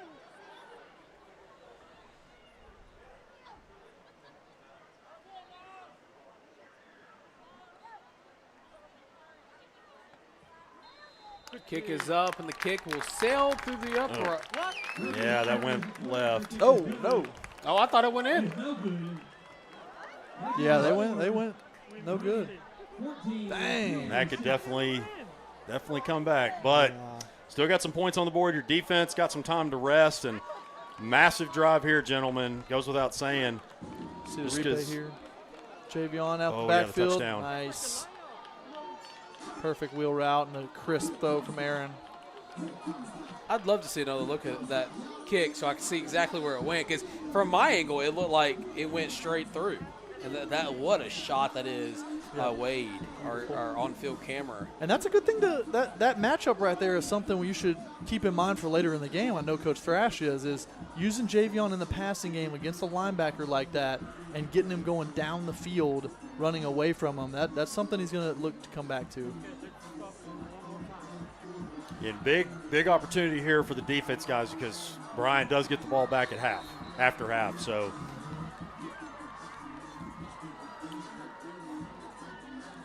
looks like the Bruins student body sees himself on the video board here at Joe B. Hatcher Stadium, and they're getting lit, or crunk for all my old people. Yeah. You're talking me and Kyle's language right there. That's what I'm talking about.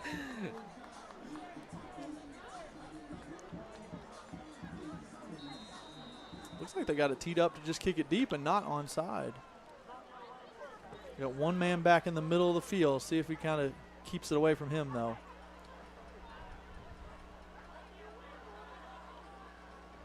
comes the kick.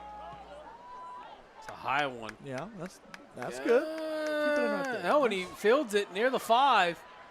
Jukes left, but Great he'll be coverage. met by 2 Bruin defenders. He'll be dropped near the 20, so about the same spot where he would have been had the ball gone into the end zone for a touchback. But instead, they bring it to we'll see exactly where they spot it before I say where I think they're going to spot it. Yeah. And I like that to kick off right there because, the onside, you obviously run the risk of a short field, and your defense has been playing really, really well, so give them a much longer area field to work with. Yeah, credit to Raheem Jackson and Wynn Wilson both on that tackle out in space on the kickoff. That's not something that a PA team practices a lot. I know from experience. They don't practice that a ton, so they expect a lot out of those guys. And an illegal block in the back is going to push them back to the 10. Hey, we'll take or that. The 9, actually. And that was one of those things you talked about in the Christian game last week with Brian, is those penalties really added up with him in the first half against Christian. Yeah, that was 14-14 at half. And last year this game was almost 14-14 on, then Bryant scored right before halftime during the regular season matchup. 1st and 10 for the 9. They'll hand the ball off. There you go. Gain a couple. TJ Hodges on the carry. Good team tackle by everybody there, rallying to the ball, not letting him get out and into open space is the biggest thing for this defense. Keep him inside and let everybody help. If he gets that, I've talked about his speed, but if he gets that corner, it could be bad. So 2nd and 6 from the 18. Throw it immediately, but it bounces off incomplete. Intended for Jacoby Boone. And J. Ricks Abernathy out there. Camp Caldwell would have been the next one up to make that play as well. 3rd and long, deep in the end zone, deep in their own territory here. This could be a good turning point. Just still 5 minutes. There's still time for PA to come back after this if we can get a stop. It'll be 3rd and 7 from their own 18. The Hornets have the ball. Shelby going to drop back. He almost gets sacked, but he still has pressure coming. A PI roofing penalty flag is going to come out, but he has all the time in the world to run, and another one's going to come out near the 30, and everybody's throwing their flags. Well, we know there's going to be a hold back there. We know that much. Don't think that play's going to count one way or the other. Maybe some offsetting penalties, but we know that the first one is holding for sure. I think the one downfield was holding as well. I think these are both on Bryant. Admittedly, this little column was in my way for the one downfield, but I think it was on the scramble. But this one back here on the offensive line will be pretty big because it'll go half the distance to the goal from there.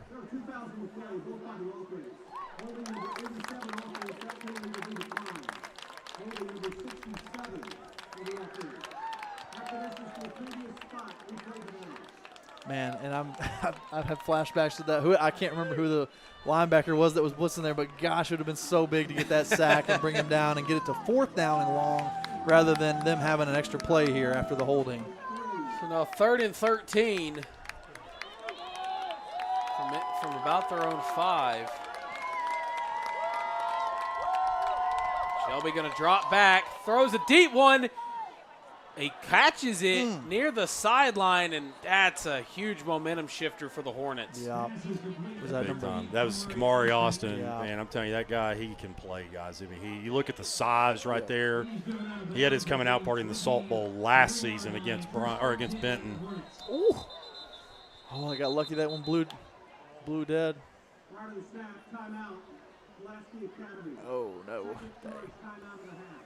So timeout called by the defense. Pulaski Academy with only one timeout remaining in this first half. They're down 14-6. And guys, what are your thoughts on the Bruins so far? Well, I'll say this: the defense, this is one of the best we've seen them look. You know, the two touchdowns. Of course, one of them was a pick six, and then they were put in some pretty tough field position when they gave it that other touchdown. But this right here, that pass on that 4th down conversion, that's going to give some confidence to Kyle. I think Kyler Shelby's been a little bit rattled by this defense, and that's going to instill some confidence here with plenty of time left to put points on the board before halftime.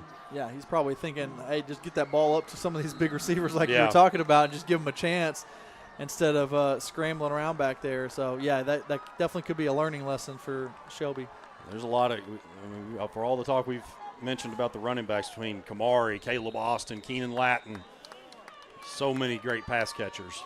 Shelby rolls out, throws it. That's going to be brought in by Austin. He's going to get dropped down immediately after bringing that one in. It'll be second down coming up.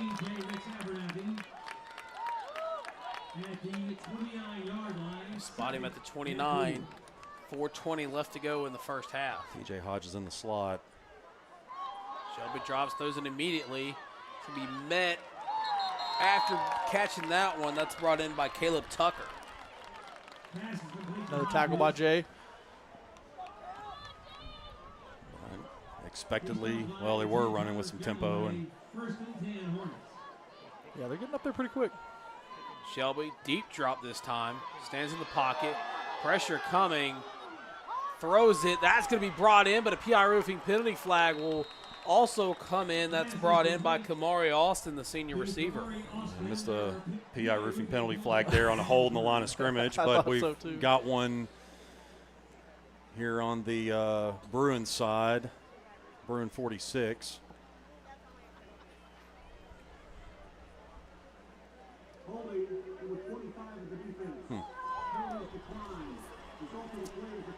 Should be offset, but we play on. Yeah.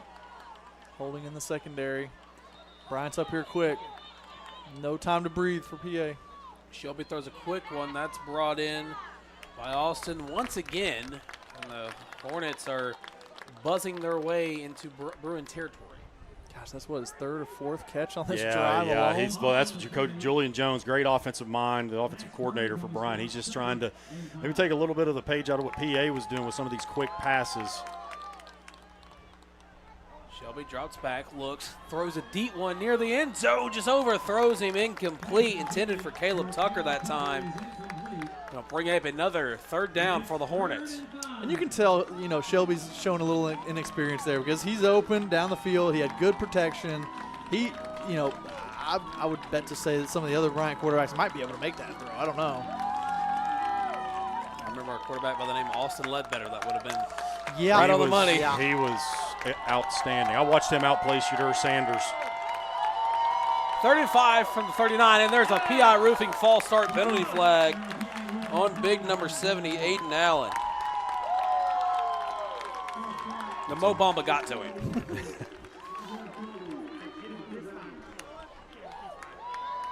Penalties, they just continue to rack up for the Hornets. That's been their biggest opponent this year, is the PI Roofing Hankies. So 3rd and 10 from their own 44, or from the Bruins 44. Shelby throws it quickly. That's going to be caught. Still on his feet, fighting for extra yardage. Where are they going to spot him, you may ask? And they're going to spot him short. Yeah. You get about the 40 or 30. Okay.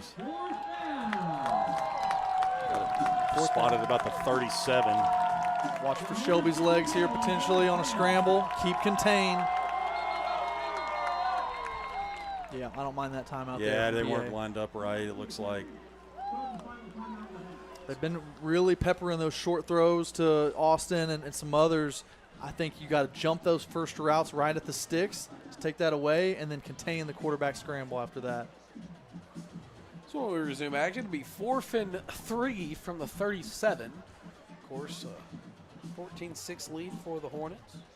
And while we have a break in the action, I want to thank everybody for tuning in for some Friday Night Light football for your Pulaski Academy Bruins taking on the defending 7A state champs, the Bryant Hornets, on PA Live, courtesy of the Natural State Sports Network. In the booth, Tristan Harlen here with the former offensive line coach, Blake Amsler, and the always infamous, always pretty, Kyle Sutherland. Intel Sutherland, you got anything on Coach Sanders over there and on the wheel? Yeah, on the so scooter? and this is his exact words. He thought he was Michael Jordan playing Coach Quad Sanders over there on the scooter. He actually tore his Achilles playing some basketball. Of course, I had to go give him some heat about that. Yeah. Love me some Quad Sanders. Oh, looks like Brian's going to call a timeout now. Yeah, he actually said I caught their. The only reason I knew that, I meant to actually ask him about that before, but I was watching their Little Rock Christian game last week, preparing for this one. And in the coach's show with the voice of the Hornets, Michael Westbrook, he was talking to him about that. And he said, yeah, I was trying to be Michael Jordan, not really understanding how old I was. And he's like, if I'm going to practice, credit to him, man, the toughness. If I'm going to practice what I preach, I got to be out here with my guys if I can. So scooter or not, he is out there. He is. Yeah, Quad and Anthony Lucas, two of the guys that I respect most in Arkansas high school football, always been great to me. Of course, I've worked a lot with both of them. longtime defensive coordinator for Buck James at his time here. So here we go. After the timeout, it'll be 4th and 3 from the 37. Shelby drops back, pressure coming. He throws it. It's going to be brought in by his receiver. Have enough for the first down. That's Caleb Tucker on the reception. And the Hornets are knocking on the door of the Caldwell Toyota red zone after that one. Good timing from Shelby on that pass. Our defender was right there. Shelby drops back, pressure coming, steps up in the pocket, still on his feet. He's still going. They haven't played it dead yet, which is kind of interesting for reasons I'll get into in a second. But now they'll finally blow it dead, and they kind of gave him a little bit more time than they gave Aaron Orgel. Yeah, they sure did. Yeah, Brylan Usser, he came around the edge there, great pressure. They did call him down in the backfield, though, and it ends up being a sack. So it does bring about 2nd and 13 or so. We approach 2 minutes remaining here in the first half of play. Bryant still up 14-6 as they have a 2nd and 13 from the PA 30. And TJ Hodges thought he was going to get an early train to Columbia, Missouri that time. Back him on up. I like that, Tristan. The raucous Rector Field getting after him. They got to be around. I mean, both the flags have been, the PI roofing penalty flags have been flying tonight, but they've got to be pushing double digits again like they did in the first half last week against Christian.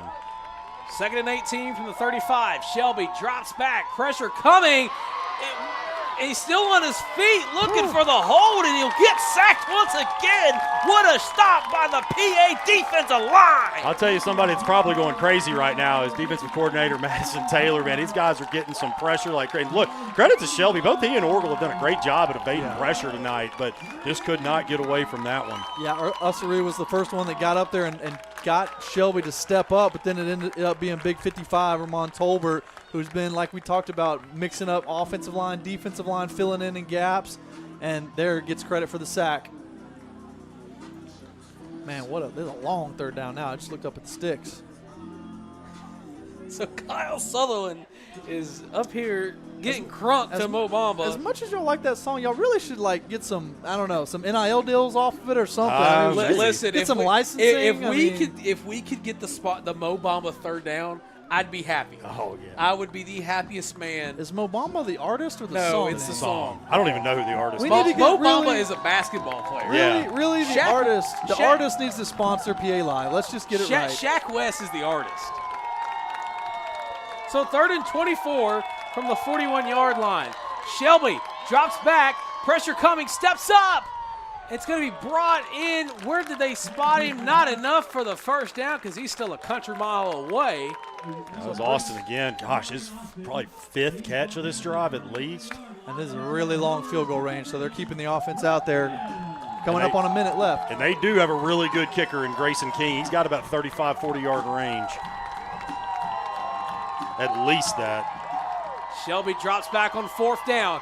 Defensive line's getting to him. He almost gets brought down. Still rolling. Still going. He throws it. Ooh. Incomplete. The Bruins get the ball back. Man. Nice.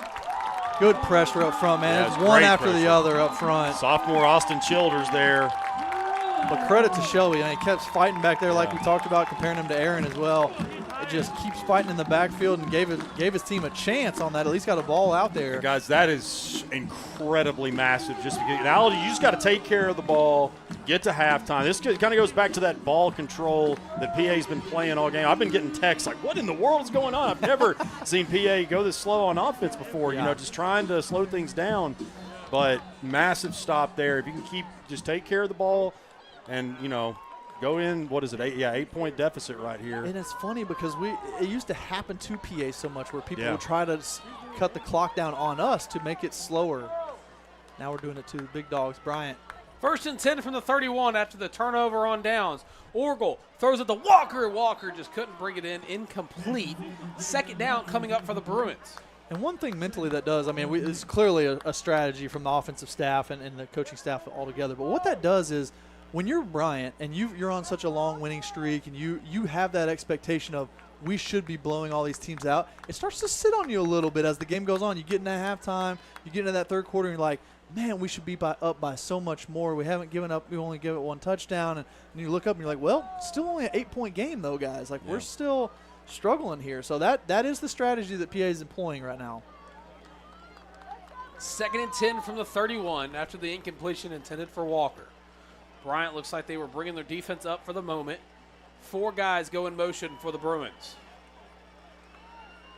Orgel going to hand the ball off to Walker. Walker still up on his feet. I believe the first one that brought him down was number 36 on the defense. Looking for him on my roster. I don't see him. And something may have just happened. Yeah, the second guy kind of fell on Javion as he was trying to get up. I don't think it was anything malicious, really. Yeah. And I'm completely fine with playing ball control here, but it looks like the clock is going to stop. It was Kavion Smith, the junior linebacker, that was the first Hornet to get to Javion. So, Did somebody take a timeout? I believe Bryant did. Okay, so they took their so that's the final timeout for both teams.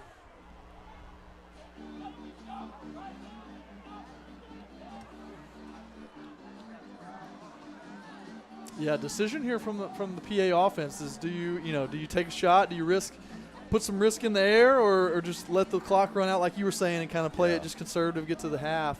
Or I apologize. It looks like Bryant does have. I thought that they took their last. So they have 1 timeout left. PA has none. Okay, well that does change it a little bit if they can call another timeout. Okay, so it is 0. All right. Okay. Final answer. I just got to the board says 1. But, yes, I was just corrected by our lovely producer, Will Producer Watkins. Will knows what's up. The man with the plan. Will the Thrill. That's him. So 3rd and 7 for the Bruins. Orgel calls for the snap. He'll hand it off to Mitchell. Mitchell still on his feet. Burst of speed. Whoa. And he tries to turn back, and he loses a bunch of yards that time.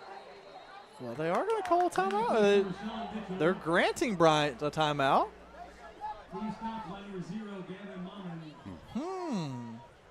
Wonder if. Oh, yeah. no, he's rolling the clock there. Yep, there Okay. he goes. He goes. All White right, hat's yeah. rolling the clock. Little confusion there, guys. Sorry about all that.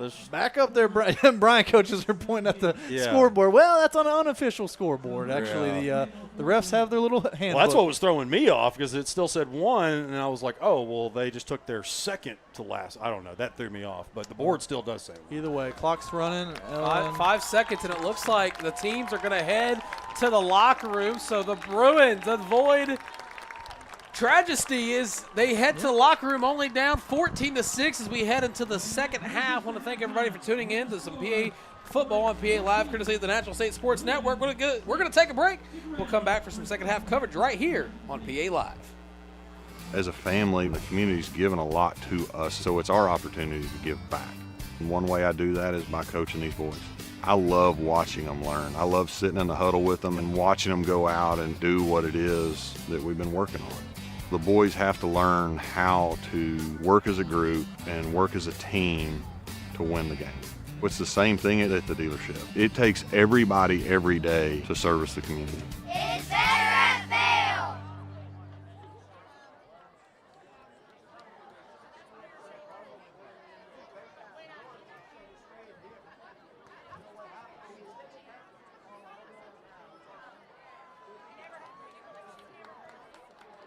Ladies and gentlemen, at this time, we direct your attention to midfield for a very special presentation. On Friday, September 5th, our student council hosted its first ever Power Cup night, with all proceeds supporting the fight against breast cancer.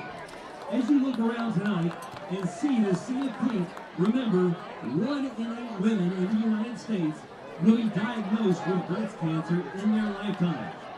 In 2025 alone, an estimated 316,950 women and 2,800 men will face an invasive breast cancer diagnosis. Chances are each of us knows someone personally affected by this disease. But there is hope. When detected early, the 5-year survival rate is 99%. Thanks to advances in screening and treatment, there are now over 4 million breast cancer survivors in the United States. Tonight, Student Council Secretary Caroline Montague and PR Officer Savannah Harrison proudly present a check for $1,629 to Dr. Gwendolyn Bryant Smith and her team from the University of Arkansas Medical Center. These funds will directly support ongoing efforts in the fight against breast cancer. A heartfelt thank you to Dr. Brian Smith, Caroline, Savannah, Kemp Caldwell, Owen Duke, and the entire student council for making a difference. Let's give them a big round of applause.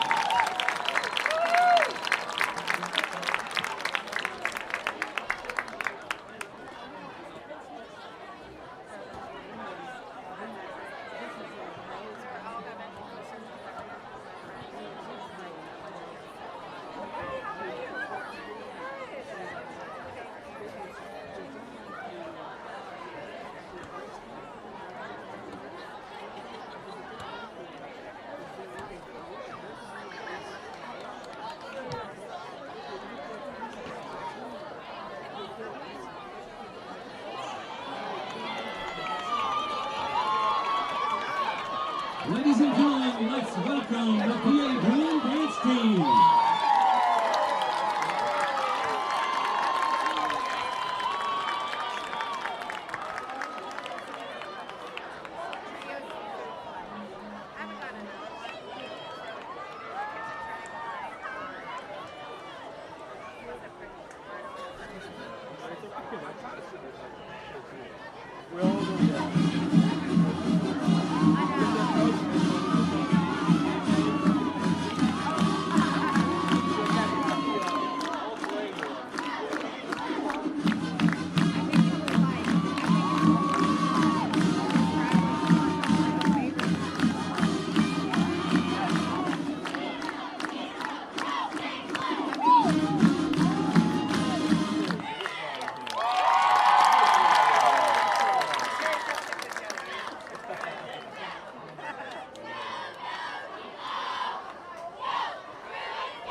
Ladies and gentlemen, please welcome to the field the Pulaski Academy Bruin Brigade. Tonight the band brings you a high-energy performance of the worldwide dance hit that stormed the charts in the 2018 Zed's electrifying anthem, The Middle, featuring Mary Morris and Gray, arranged by Ishbak Cox. Sit back, turn it up, and enjoy the show.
close tonight's show with intensity and power, the Pulaski Academy Bruin Brigade presents one of the most iconic songs of the last decade. Adele's Grammy-winning hit, Rolling in the Deep, comes to life on the field in Michael Brown's bold arrangement. Let's hear it for the Bruin Brigade.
The Bruin Brigade is under the direction of Mr. Lee Martins and is conducted on the field by junior drum major Sabriah Smith.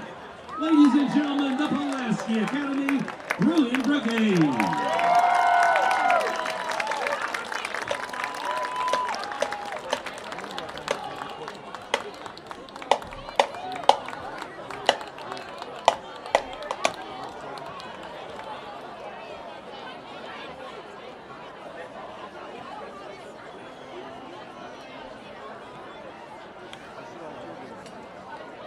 And now let's welcome PA Bruin Cheer.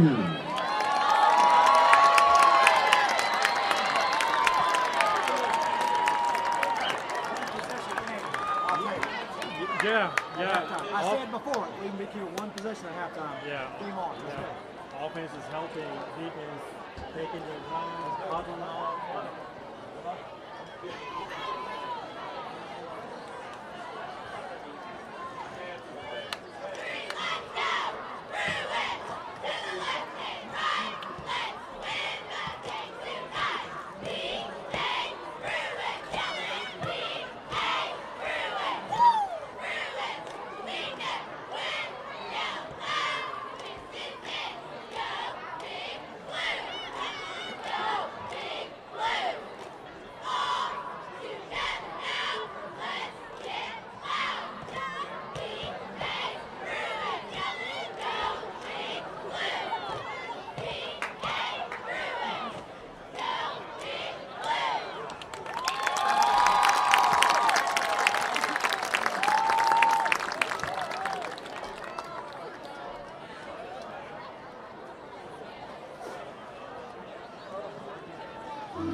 Bruin 2.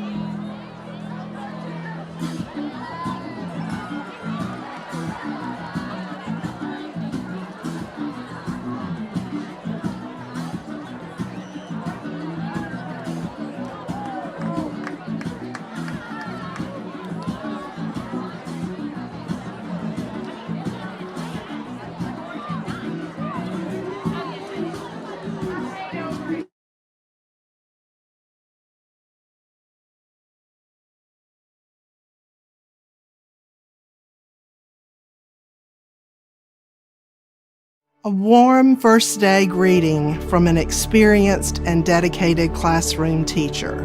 Instruction and curriculum that ignite a student's passion for learning from early childhood through graduation. Fine arts, athletics, and extracurricular activities that expand our students' horizons and enrich their lives. These are just a few of the reasons why our faculty, parents, students, alumni are passionate about the Pulaski Academy mission. Based on extensive feedback from parents, faculty, and alumni, the board led the charge in developing a new strategic plan and mission statement to guide the investments we will make in PA's people, programs, and facilities for years to come. We invite you to review the strategic plan and discover how ensuring faculty and staff excellence, transforming and renewing our campus, and furthering the standard of excellence of our fine arts, athletics, college counseling, student wellness, and other programs will ensure that we are well prepared to serve and support present and future Bruins. We have also developed a new mission statement, one that captures the essence of our exceptional school and the aspirations that we hold for each student. We are an academic community dedicated to excellence, where each student is valued, challenged, and empowered to achieve. Building on our rich tradition of excellence and the dedication of our PA community, these are great days to be a Bruin. And the initiatives outlined in this strategic plan ensure that the future looks bright for our current and future Bruins.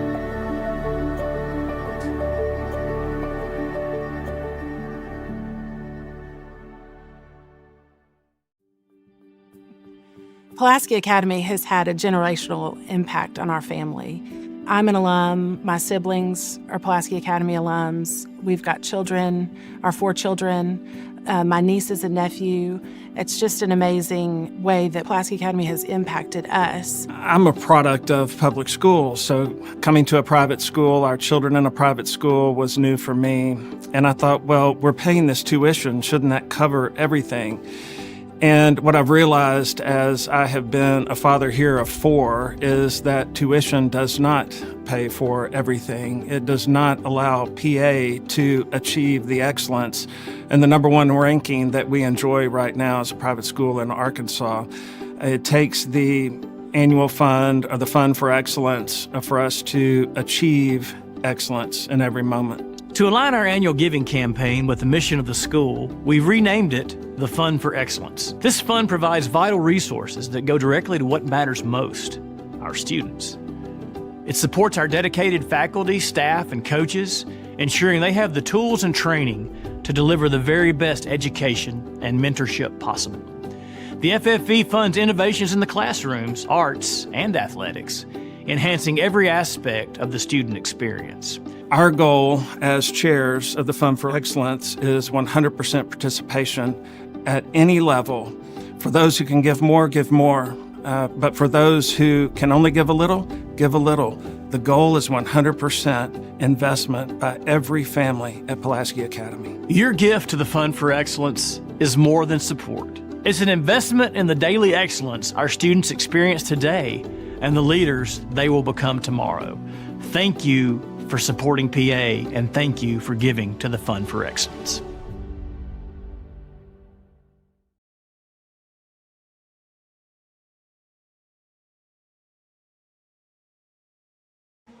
And welcome back as we're about to begin the second half of action between the Bruins and the Hornets here on PA Live, courtesy of the Natural State Sports Network. We're about to send it down to the third member of our crew, Blake Amsler, as he has Coach Lucas to talk about the first half.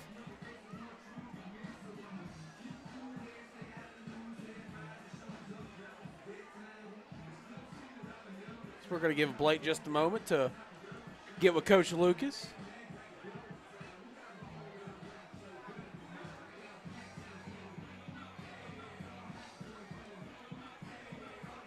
And here's Blake. All right, Coach Lucas, coming out. You got to be impressed with the defense and playing well and sticking in there. What do you think the keys are going to be going forward through this second half? Kind of some of the same things? The same thing. You know, we talked about it earlier, Blake. We can't turn the ball over. Yeah. I mean, if we don't right now, we either should be tied or up 7 if we don't turn the football over. Exactly. Yeah. Our defense is playing well. I mean, they're flying to the ball. They're playing with a lot of confidence. You know, they made some adjustments. They went away from, you know, what their strong point, I think. But, hey, we still got a whole nother half. What can the offense do to kind of get back on track? We got to get Aaron calm down and stay relaxed and then just execute. That's it. It's there. We just got to – Aaron's going to have to relax. And when he relaxes and starts completing the ball and Javion gets a little hot and the receivers continue to make play, we'll be fine. But it starts with Aaron, though. Yep. Let's go get it done, Coach. Back to you guys. Thanks, Blake. Coach Lucas, thank you as always. And Kyle, I mean, he said it himself. Talked about the turnovers, talked about the defense. But from your perspective, what does PA need to do in order to get back into this one? They got to continue to keep getting pressure on Kyle Shelby. That's the biggest deal is you saw especially on that last drive. They got some massive pressure on him. We're able to stop them from getting another score before going into halftime. And like Coach Lucas said, I mean, this could easily be a tied ball game, but it's not. And you think about last week, the Little Rock Christian game with Bryant, that was 14-14 at halftime, and then Bryant came out and they ended up winning 49-21. And that's one thing that we've seen many times is Bryant has taken either a close lead or a tie game, either just a close game in general into the half, and then they've ran away with it. So PA just needs to continue to get pressure on Shelby or whoever is playing quarterback, and then, like he said, just calm down on offense, keep moving the football down the field. So we're about 2 minutes away from the second half beginning here at Rector Field at Joe B. Hatcher Stadium. Of course, Tristan Harlen here with Kyle Sutherland and Blake Amsler, the third member of our crew, is on his way back from the sideline. He is booking it on up here. Yeah. Getting his workout in for the night. Will Watkins, our fabulous producer, to our two camera ops who are doing great jobs as well. Well, our producer. Hey, yeah. He didn't even catch that. He's talking to somebody. Talking to a fan. No, he is a fabulous producer. We are very thankful for him. Does a great job on the ones and twos. Love the pink that he has color coordinated with our graphics tonight. Not only that, but the pinks he's gotten. Yes, for the our pink shirts. tees that we have. Only one time we're all going to match this season. Yeah. So again, we're about a minute 15 away from the start of the second half. Blake Amsler has rejoined us here in the booth. And hey, Blake. Oh, we've got somebody down. I don't know if we can get a shot down there, Wade, but there's somebody. I don't think Wade can hear you, Kyle. Oh, Wade can't hear. Okay, I'm about to say there's some pink overalls down here on the 20-yard line on the PA side that I'm. You got me. Okay, so they have got him on the big screen. You got me so excited. I thought like Pat McAfee was got a kicking set up down there. No, $500,000. I'm not a Pat McAfee fan. Yeah, Crazy. He's all right.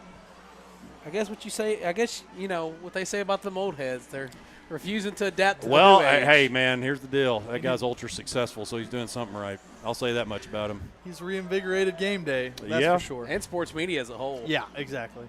I would agree with that. Who would have thought we had a Pat McAfee moment here on PA Live, courtesy of the Natural State Sports Network.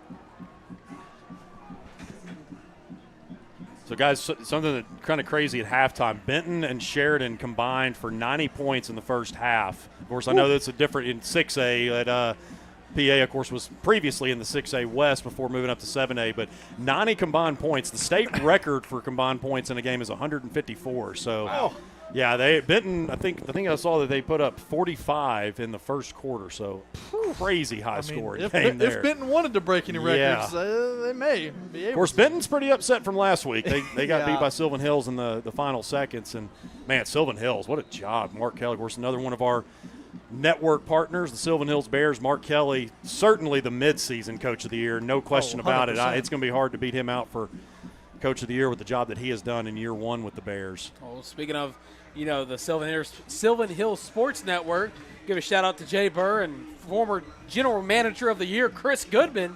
They do a fantastic job bringing you all the action over there on the Sylvan Hills Sports Network, and they do a great job. If you've got 2 screens available, you could watch both. But if you got one, you know where to be.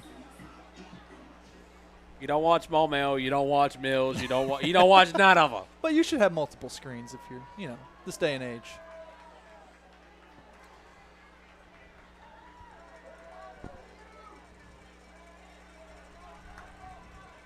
It is now time for the second half of this exciting football contest, as that one is going to get a good bounce, and it's going to go into the end zone for a touchback. So here comes the Bryant offense in the first half. The defensive line for the Bruins, they got in the backfield.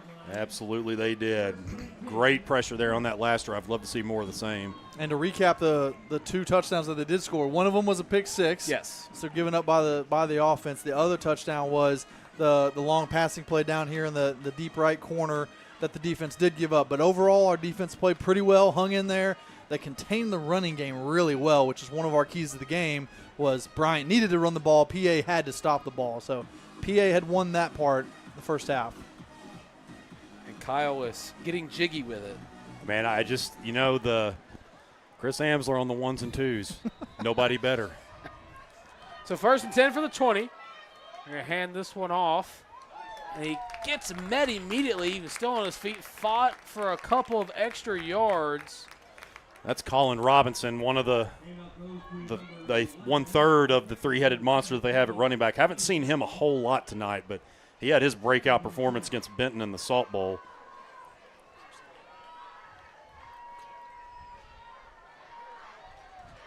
On the carry once again, and he'll get brought down, not enough for the first down, bring up a 3rd and short. Yeah, he and Kurt, all their running backs have speed, but TJ Hodge is kind of known as like the blazing burner. And then you look at Robinson, Zach Curtis Jones, kind of more of those bruising backs that also have plenty of speed.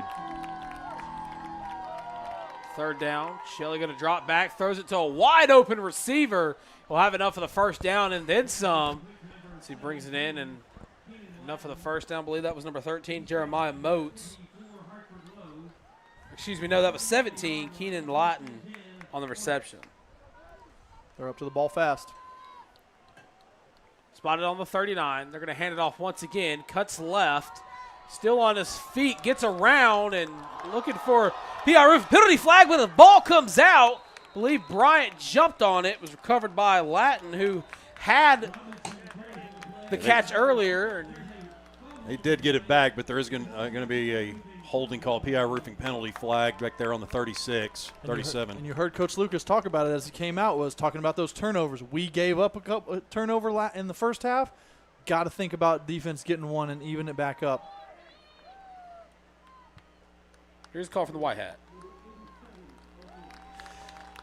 Yeah, that was 87 there. He was the tight end coming around. That was Cooper Billingsley. He came over. He was actually the pull. They pulled him from the backside. And then he was the lead blocker. I guess got a little bit of jersey there as Colin Robinson. Or I'm sorry, no, that wasn't a running play.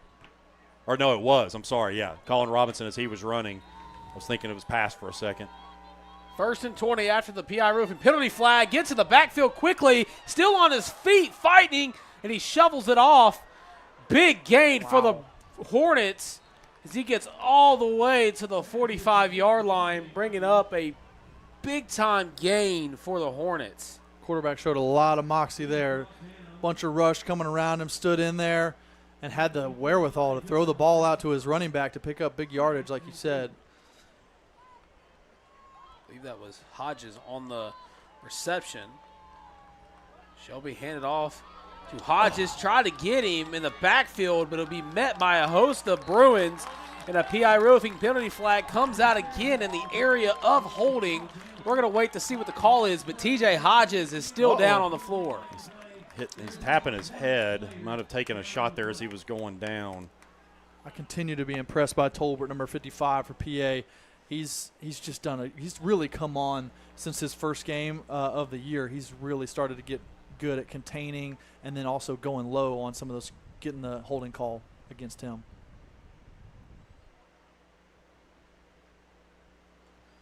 So give him a moment to get checked out on the field. We're going to wait for the official call from the white hat. He's picking up his penalty flag. He's sitting up now. Hopefully it might just be a little stinger. Like I said, he was tapping his head and looking at him, of course, but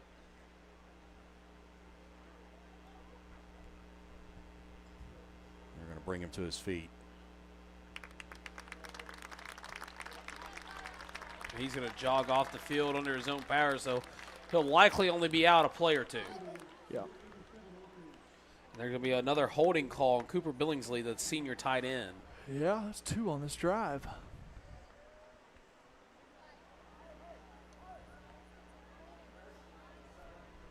That holding call, though, was all about, like I kind of alluded to, Tolbert getting upfield, keeping contained, and putting Billingsley in a really bad spot to where he was either going to make the tackle or hold and bring him down, and he chose. So instead of 2nd and short, it's now 2nd and 14 from their own 35. Shelby's going to drop back. Pressure coming. B.J. Mitchell gets in the backfield, and he brings him down. Incomplete. Oh, that's close. I thought his knee was down. Very man. close. Golly. The white hat Tommy Kraft was right there, and I guess he saw it much more clearly than we did. Man, that was generous. Let me see this replay here. Oh, a little late. I didn't get to see it, but I thought it was real close. Still a good position for the PA defense. 3rd and 15. Bryant's got to throw this ball. Shelby's going to drop back, throws it immediately, but he's met almost as soon as he brought that one in. That's Kamari Austin on the reception. It'll be 4th down for the Hornets. Looks like the punting unit is trotting out onto the field. Yeah, massive stop. Yeah, nice tackle by Raheem Jackson coming up. He was that 3rd safety that PA brought in on the long distance drive and came up, made a play on the tight end or the slot receiver there. Good tackle by Raheem. PA continues to get a little help from that 13th man. You think about the crowd being the 12th and the flag, the PA roofing penalty flags being the 13th. Yeah, it has helped a lot.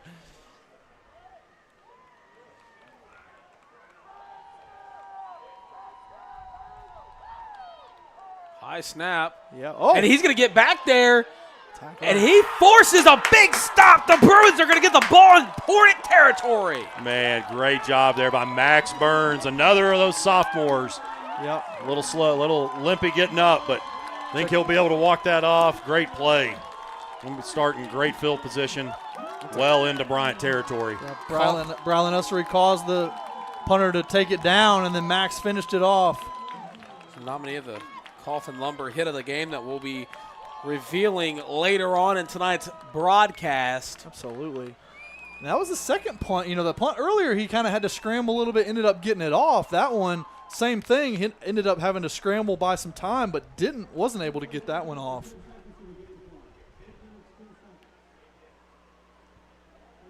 Referee adding a little time on the clock.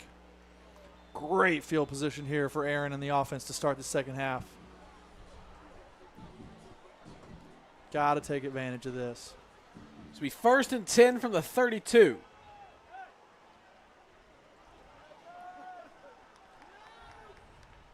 Orgel going to roll right. Pump fakes once.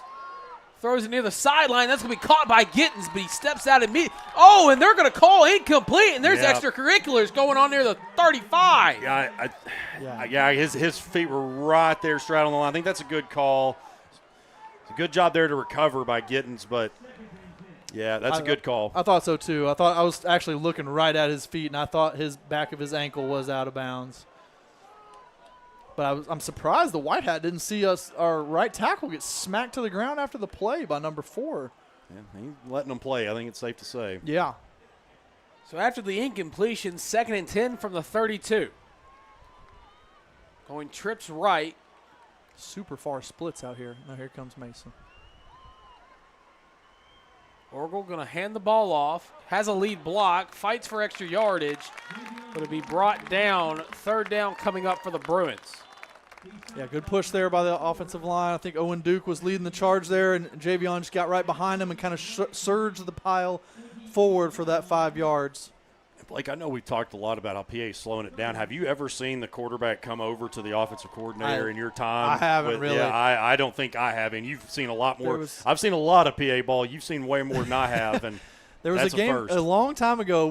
I think we thought that McClellan actually had a lot of our signals, our hand signals that Coach Kelly was giving out. So we went to the whole routine of trying to get away from that. Yeah. 3rd and short. Orgel's going to throw a moon ball incomplete. 4th down coming up, a Homer's Kitchen Table 4th down that is, and I believe there was a little bit of confusion on that play by the Bruins. Which that McClellan game that we started talking about was the origin of a lot of these picture boards and stuff like that. Again, that was like way before even, like it was kind of the common thing to do with offenses.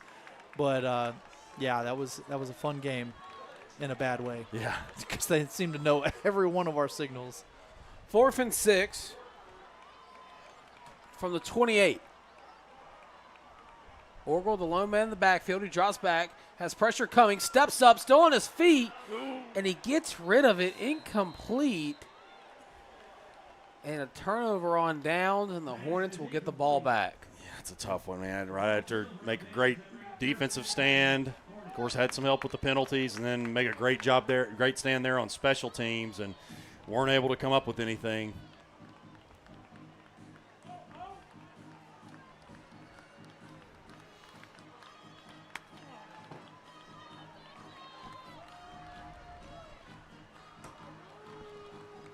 So after the turnover on downs, it'll be 1st and 10 on the 28-yard line. The Hornets have the football. Different QB in here. 13 came in. Jeremiah Moats, the senior quarterback. He's going to hand the ball off. Burst his speed up the sideline. He'll still be going and be forced out of bounds near the 50. It's number 11 on the carry. Colin Robinson there. Man, they list him as a linebacker on the roster, but boy, he runs like it too. Yeah, I think he did move over from the defensive side, and you've seen that a few different times. I mean, a couple of years ago, they had a running back they moved over to linebacker, and he ended up getting all conference. So when you've got that much depth, you can move those guys around. Going to hand it off once again. That time he's met immediately. Ooh. Helmet pops off. Tyler Galloway, the first one in there, loses his lid. That literally popped off. It did. You could tell that was the hit that was laid on Robinson. Short gain there. Only picked up about 2. So 2nd and 8 from the 48. Moats hands it off once again. Room to run. Burst of speed. 30, 25, 20, 15, 10. Does he get in? No, they're going to mark him short at the 1-yard line. Yeah, outside play right there, just gaping hole to run through. Yep. Be 1st and goal from the Caldwell Toyota red zone as PA trying to make substitutions, but Bryant's going fast. They're going to snap the ball. They're going to hand it off. A PI roofing penalty flag comes out. Yeah, I don't think PA was on their own side there.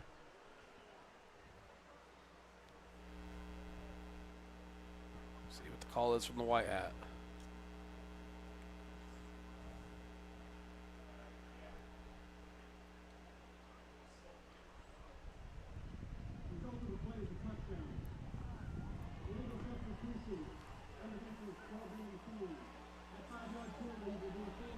Legal substitution. So it will be a touchdown for Bryant. Then they'll go at 20-6 as they bring on their kicking unit. And that was that play we were talking about, that explosive running play that the PA defense has held out so far, but we knew, they keep kind of hammering away at that defensive front. This is going to be a blocked PAT. He's going to be called dead immediately. So turn of events for, at least for the moment, of Pulaski Academy. Scored 20-6. That at least evens it up for us. We missed that one, and they missed that one. So look at you, Blake. See, I was going to go with the silver lining, and there you go. See, we're looking at the positives here. Yeah, no, that's exactly right. Though is the one, yes, they're up by 2 scores again, but that missed field goal or missed extra point from PA earlier is made up for with that block. And credit Max Allison, the one came around the edge there, got his hand on it.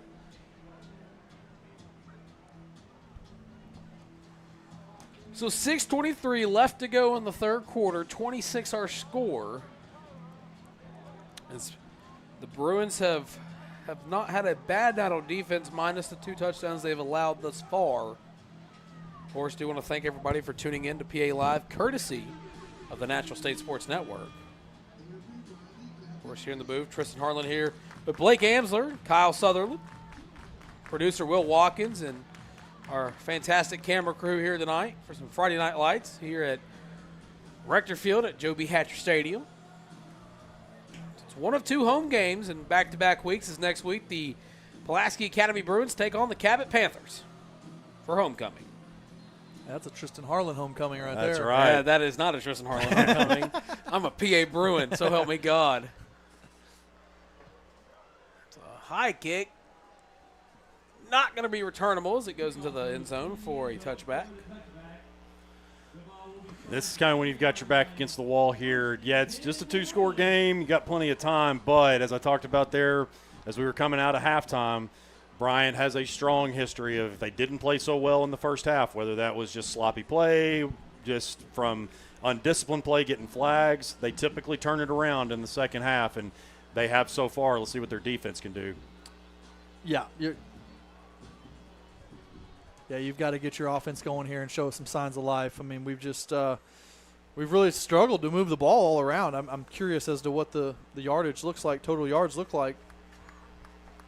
Orgel, the lone man in the backfield. They got somebody to jump early. They're going to blow the play dead for a PI roofing penalty flag. I believe they're going to get number 10, Ja'Cory Smith, to jump off early, so they'll move up 5.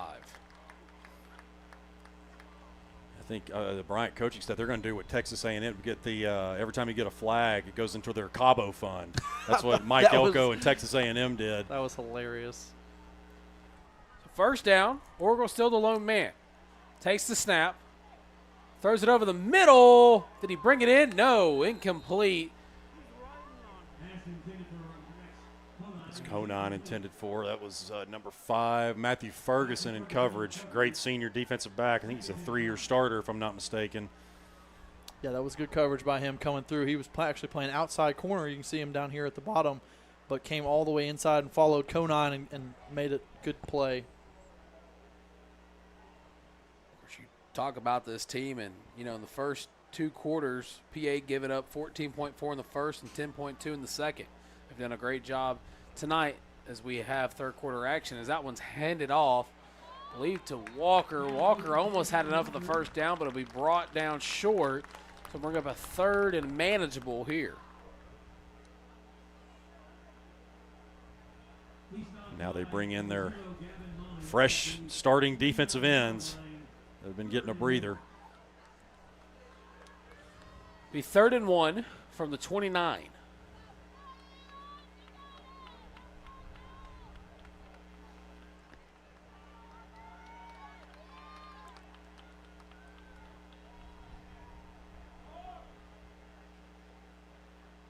Three receivers near the bottom of your screen.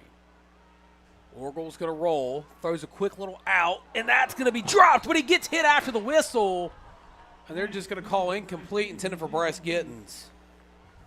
Yeah, it's a tough one.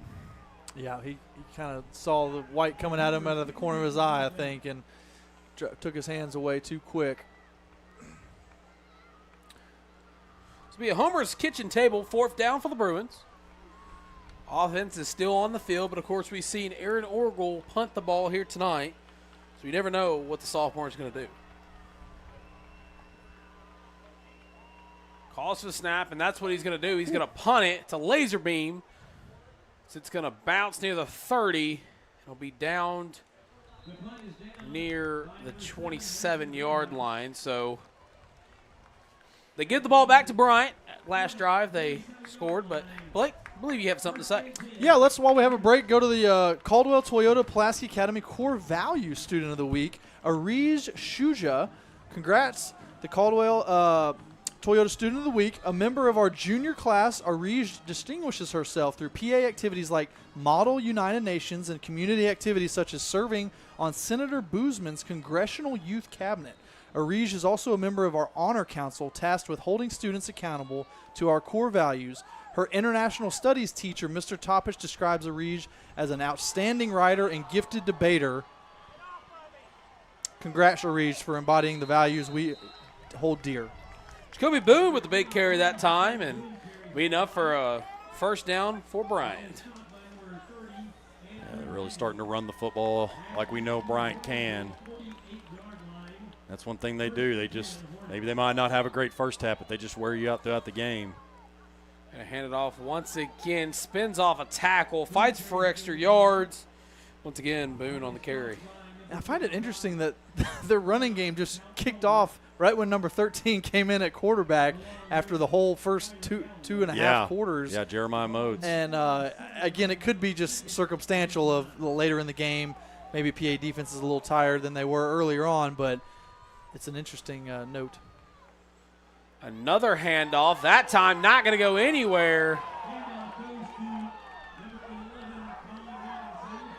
And the PA fans below us are not happy. Yeah, I'm not sure what everybody's upset about there. I mean, that was a hard hit on Armand Tolbert, but, I mean, that's kind of what it is at defensive end. You had a H-back coming across, number 14 coming across and cracking him. He took it on and made a tackle. I mean, that's kind of what football's all about, unless I missed something. Calls for the snap. Steps up.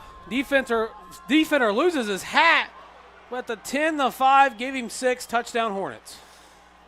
That's just a very talented receiver doing what he does. Goes up and gets it and turns on the Jets to go into the end zone. Kamari Austin.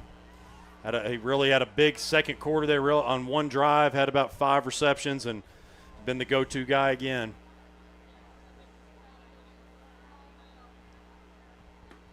So it's kind of odd how this game has turned out almost exactly like the Little Rock Christian game did last week, where it was tight at halftime, and then Bryant really starts to just grind on these two Central Arkansas teams. Well, and look, you look at the silver linings. We'll pull a page out of the Kyle Sutherland playbook, but Pulaski Academy, they really didn't have nothing to lose in this game. I mean, you always want to win at home. You always want to win against a conference opponent, but nonetheless, that PAT's up and good now, making it 27-6. But really, it was a 3-way tie for first. Now, Bryant has a game over PA, and then PA in a couple weeks will play Conway at their place, of course, after homecoming against Cabot. So you kind of retool some things against Cabot on your homecoming. You go to play a tough Conway team, and then, hey, you refine things, you redefine some other things, and then you meet Bryant again in the playoffs. Yeah. You never know. Well, and I think that everybody, like I said earlier, that everybody's chasing Bryant right now. And I think that really the top 4 seeds, kind of like what we saw last year, it's going to be between Bryant, Conway, PA, and Little Rock Christian. That's kind of the 3 or the 4 that are really battling it out right now. But realistically, it's Conway, PA, and Little Rock Christian chasing Bryant. Mm-hmm. Yeah, and those 3 games that you mentioned are going to be the real key ones. You've got your Cabot, Conway, and Little Rock Christian. To me, those 3 games are they're like really big games for PA this year in conference.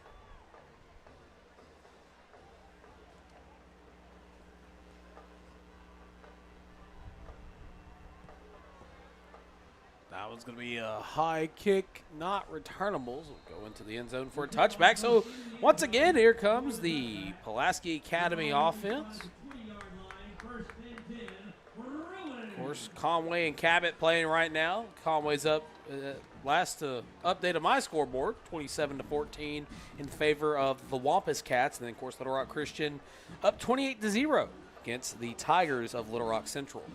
Which is so interesting to me because, like, everyone's talking bad about Cabot this year, saying they're not so good, but really they're only 2 touchdowns down to Conway. So, I mean, they're hanging in there. I think they played someone else fairly close a couple weeks ago. So, I don't know. It's an interesting conference, the 7A Central. Yeah, You never know with Scott Reed, man. He can turn it on at random times. Orgel's going to throw. That's going to be caught. Brought in, not going to really gain anyway. But another game, Kyle, you had mentioned earlier between Benton and Sheridan, 66-28 in the third quarter in favor of the Panthers of Benton. Wow.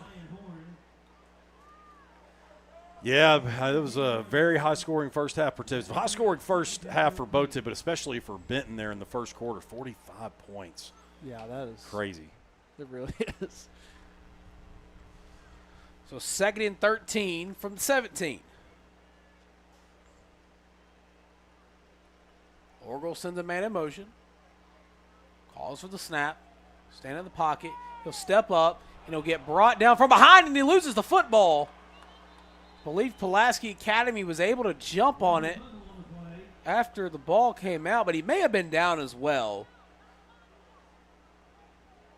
It does look like the Bruins will recover. Yeah, I think they did call it a fumble, but recovered by an offensive lineman.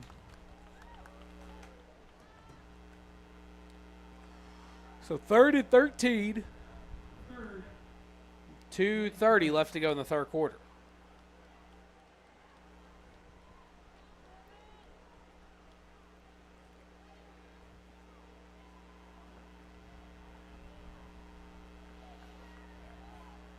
Orgel, the lone man in the backfield. He's got 3 receivers out near the top of your screen.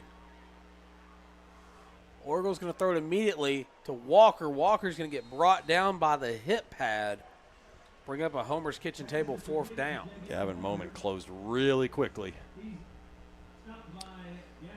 Yeah, those short passes are quote-unquote open at the time, but like you said, Bryant secondary is just kind of sitting on their heels and just ready to jump up and pounce on any of that short stuff. And they can do that because they know the pressure up front is going to get to Aaron pretty quickly. Looks like Aaron will punt the ball here. And that one's almost blocked. It really is. It's going to get a bounce near the 40. Touch it. Oh! Go get it. He gets lit up. Thank you for not throwing a flag. That was football. Yep. Man, that was such a risky play by that returner. Got bailed out by number 9. Sometimes I wonder why these kids even try to return this in such a precarious position like that. You see it every day on Saturday afternoons. Who was that? Mason Greathouse laid that one down? Man. A lot of frustration taken out of that. Yeah, little receivers showing some frustration on the defensive side. So 1st and 10 for the 18 faces the Bryant Hornets. Of course, Jeremiah Moats back in at quarterback. So will remain the quarterback for the rest of this game, possibly. That one thrown near the sideline to the big tight end, number 87. That's Cooper Billingsley, who had 2 holds to his name earlier tonight. Yeah, very uncharacteristic for him to have those 2 penalties on one drive. Great. You see how big he is. Obviously a really good blocker at H-back tight end and does some good things with the ball in his hands too. Handed off to 11. He breaks away from 1. Will finally get brought down, but after he gets enough for the first down.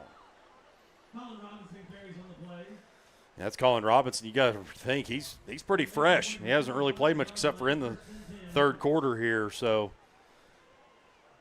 fresh legs. Yep, and then what that does is gives a break for TJ to come in, and now you got TJ Hodges in. Hodge drops back, and he has pressure, and he'll get sacked by number 55 on the defense. That's Armand Tolbert, the junior. Yeah, continues to make play after play on the defensive line. You can see him here from the defensive end spot. Watch him at the bottom of the screen. Fights off 2 blockers, comes inside, gets off the running back, and makes that play. Great job. 20 seconds remain. 2nd and 13 from their own 32. They'll hand the ball off once again. That time Hodges with a burst of speed. Jukes right, still going. It'll be brought down near the 40, and that's why he has a scholarship from the University of Missouri. Yeah, he just looks smooth once he gets in open space. And gosh, I just think back to the first half when the PA defense is doing such a good job of containing him and keeping him all in tight spaces, and that's not coming true in the second half. Well, that'll do it for the end of the third quarter. Our score, Bryant 27, PA 6. Of course, you're watching Pulaski Academy football on the PA Live, courtesy of the Natural State Sports Network. And, guys, we're going to keep it right here. And I guess the one question I have to ask is, how did we get here? Well, I mean, the first half we got here by – you got your pick six, first drive or second drive, I think, for PA's offense. Got Bryant the initial lead, and they haven't let up since then. PA kind of made a push towards the middle of the second quarter with their touchdown to Javion, kind of a wheel route out of the backfield. Close at halftime, but then the whole second half has just been dominated by Bryant through the running game mainly. Yeah, doing exactly that. That's exactly what they love to do. I've seen that so many different times, and I just always go back to that's what they have always prided themselves on. Is great. During the Buck James era, Buck has always had those reputations of just running it down your throat and playing great defense, as I've mentioned so many times tonight, and to an extent that was, but they've really expanded it when you think back to the Austin Ledbetter days to really more of a dual threat to pass happy, or not pass happy, but more passing. We resume action here in the fourth quarter on a 1st and 10 from the 42. Ball was carried up for a couple on that play. So second down will be coming up for the Hornets. Of course, looking ahead to next week, the Pulaski Academy Bruins will be here at home once again to face the Cabot Panthers on homecoming. So 2nd and 8. They're going to hand the ball off once again. He cuts back left. Room around the outside, 30, 25, 20, 15, 10, 5. He gets in. Touchdown, Hornets. Yep. He got out of there and showed off the speed. Colin Robinson, number 11. Yeah, not much more you could say about that. It was just wide open, and he did the rest. So that touchdown makes it 33-6. 11:24 left to go in this ball game.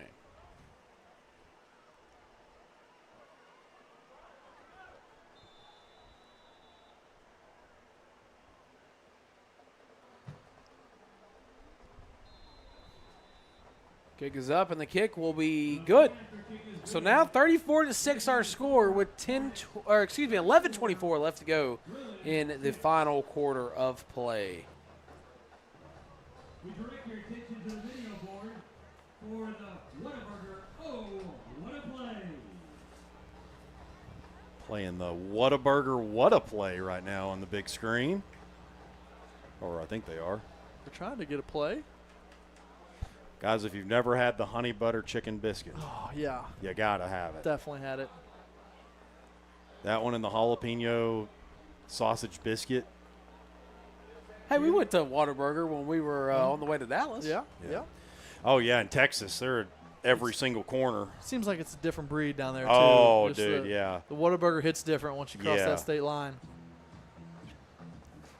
You got to start talking about Whataburger at what is it, 10 o'clock at night? Hey, good thing is they're open 24 hours. I know, exactly but gosh, right. that's dangerous for a guy like me.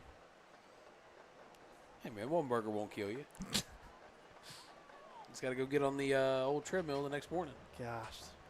Is that what goes into the end zone for a touchback? So here comes the Bruins offense. So they're down 34-6.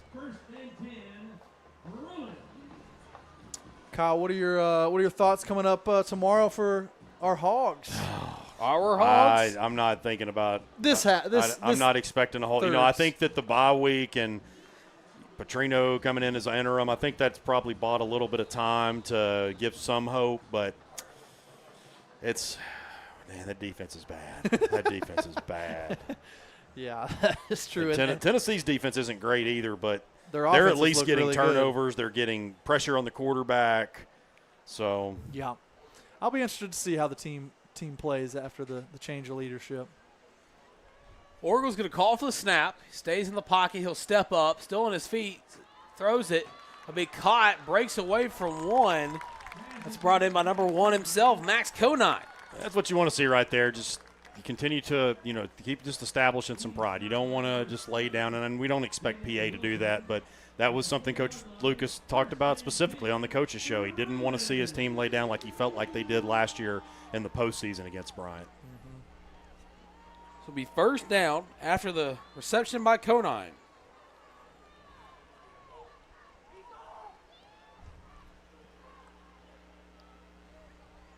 Orgel stays in the pocket. Pressure coming. He zips it, and that's going to get batted right back at his face. Incomplete. Not had a reception, a negative reception, but he did not want to catch that. No. He was to get hammered.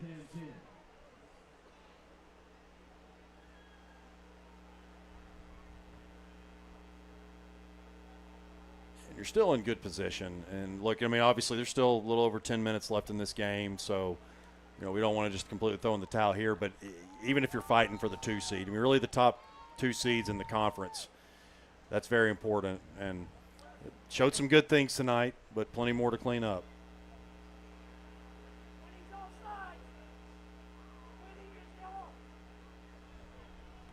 Calls an audible, calls for the snap, stands straight up in the pocket. That's going to be brought in by Walker. He held on to it. Yeah, great contested catch there across the middle by Javion.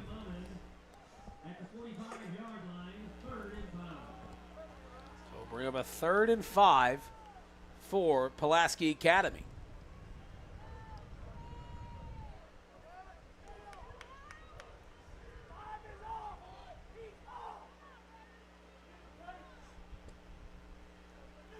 Great house, the man in motion. Orgel throws a deep pass to Walker. Walker brings it in, 30, 25, 20. He'll go out of bounds, just past the 20-yard line, but they're in the Caldwell Toyota red zone after that play there. They hit Javion on that touchdown on a wheel route there, and then got him for a big gain on the wheel route up the PA sideline. Yep, I knew Coach Thrash was going to come back to that one, and that is the Whataburger, what a play.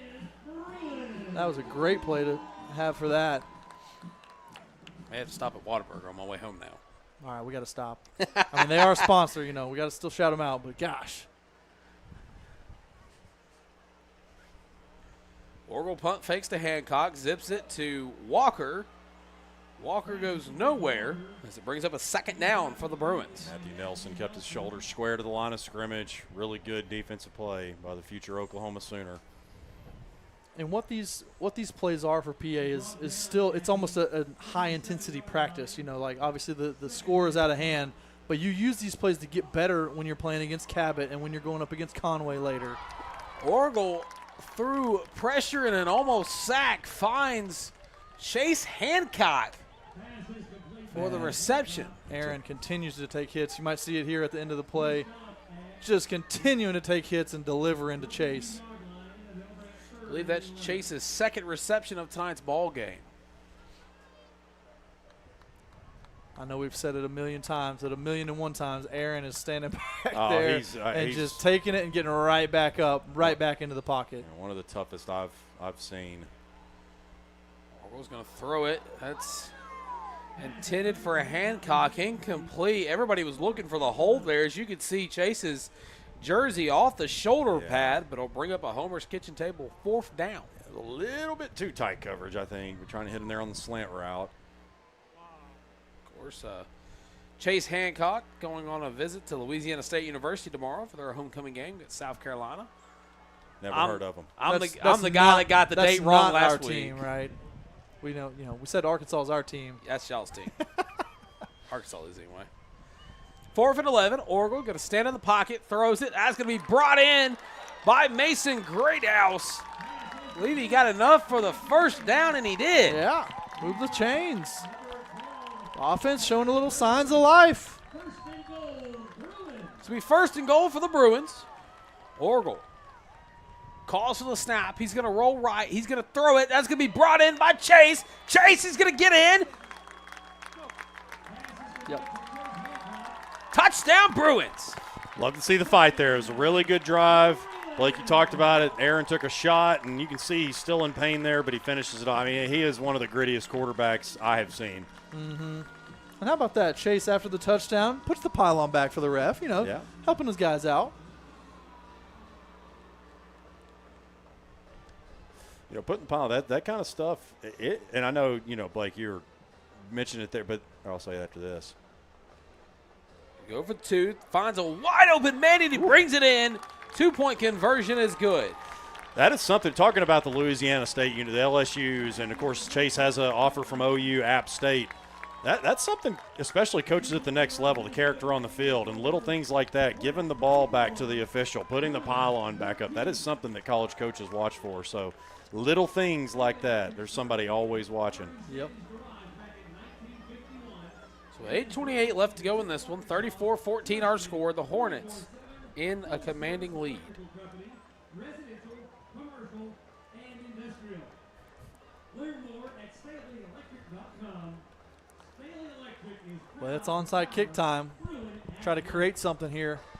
I mean, look, at the end of I know the PA offense has struggled, but it's only a 3-score game. You still got 8:28 on the clock with an onside kick or two.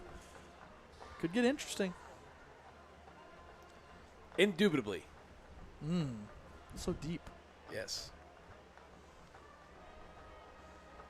Kyle is still getting jiggy with it Did up you here. play? Did you band at all in high school? No, man, I wasn't that talented. He was a football player. You grabbed that clarinet or whatever you had going there. You know, air clarinet. Pretty. Looked like you knew what you were doing. Fancy some clarinet, Squiddy. Here's the onside kick from the Bruins. It'll be immediately recovered by Bryant. Is that Jacoby Boone? Nice hands there, yeah, by Boone.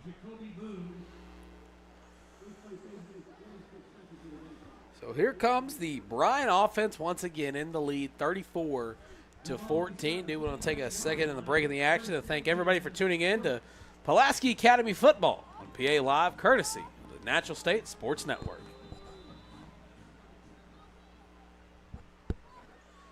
Moats still in at quarterback. He'll fake the handoff. Throw it to Billingsley. Billingsley jukes left. Up the sideline. Still going. Rumble, bumble, stumble. Tight end. Gets in a Caldwell Toyota red zone, but is shy of the goal line. And he's big, but he can move. Yeah, got an open space there and did show some wheels. Brylan Essery's got to come out. Helmet popped off at the end. This will be first and goal for the Hornets. They're going to hand it off. Jukes left, Jukes back up right in the middle. And they're going to say he's short of the end zone. Boone couldn't find pay dirt there. They're going to give it right back to him, and he's going to walk in. Touchdown, Hornets. And the PI roofing penalty flag is going to come out after that one. Yeah, a little extra. Somebody was holding somebody down.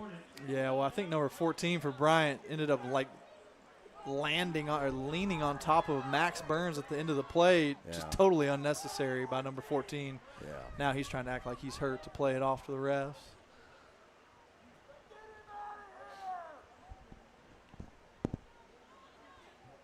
But yeah, you hate to see that type of stuff when the score looks like it does.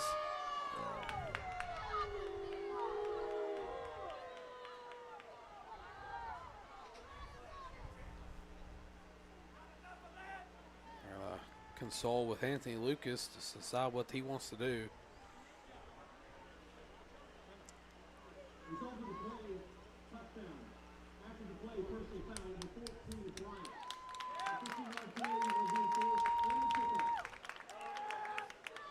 Yeah, and you're going to see it right there. He just kneeing him in the back, like in the neck area. Just kind of slowly let his weight down on his knee. Yeah, on and top of Max. conveniently injured after. yeah. The eyes in the sky do not lie. Mm-hmm. Here's the PAT. It's up, and it will go through good. So now our score, 41-14. The Bruins down a bunch. Yeah. Gosh. If we could have just, I mean, I love what the offense did last drive. If we could have just started doing that in the second quarter, first quarter, that would have been a totally different ball game. Well, it's just, I think a big thing is, and the reality is too that PA's talked, we've heard Coach Lucas talk about that depth is not something, and in a lot of years, PA doesn't have a ton of depth. But then this year, when you look at a season, and I'm not making excuses by any means, but you lose 21 seniors, you're dealing with some injuries, particularly on the defensive side of the ball, and you've got 3 running backs that are really, really good, and you're able to sub guys in and out. That's one of the ways. I mean, there's many ways and many reasons why Bryant has beaten people and won so many games that they have in recent memory. But yeah, when you have all those fresh bodies in there, it's by the time you get to the second half, you're just worn down. And to PA's credit, they're still fighting their butts off. Yeah, if you just put two nameless teams up there and list off kind of the injuries that you were talking about, and then the players on the other side for Bryant, yeah, a lot of teams would struggle with that. Yeah. Here comes the kick from the Bryant's kicking unit. Going to be returnable by Hancock. Hancock with a burst of speed up the sideline, but it'll be forced out of bounds near the 40. First and 10 for the Bruins after the great return for Chase Hancock. Well, if he's going to go visit LSU this weekend, he's trying to make a little name for himself out there. Hey, got the touchdown last drive. Now got a nice kickoff return. Listen, I hate doing this on a high school broadcast, but I'm going to make the exception for Chase Hancock because he's a special player. But, I was talking to some different people about his visit to LSU. I'm an LSU fan. A lot of my family members are as well. And they brought up a concern about his height. He's not as tall as some of the other LSU receivers are. But there was a guy back in the day named Trenton Holiday that returned kicks and punts for LSU. That was electric. Don't remind me. Made a nice living in the NFL, too, I believe.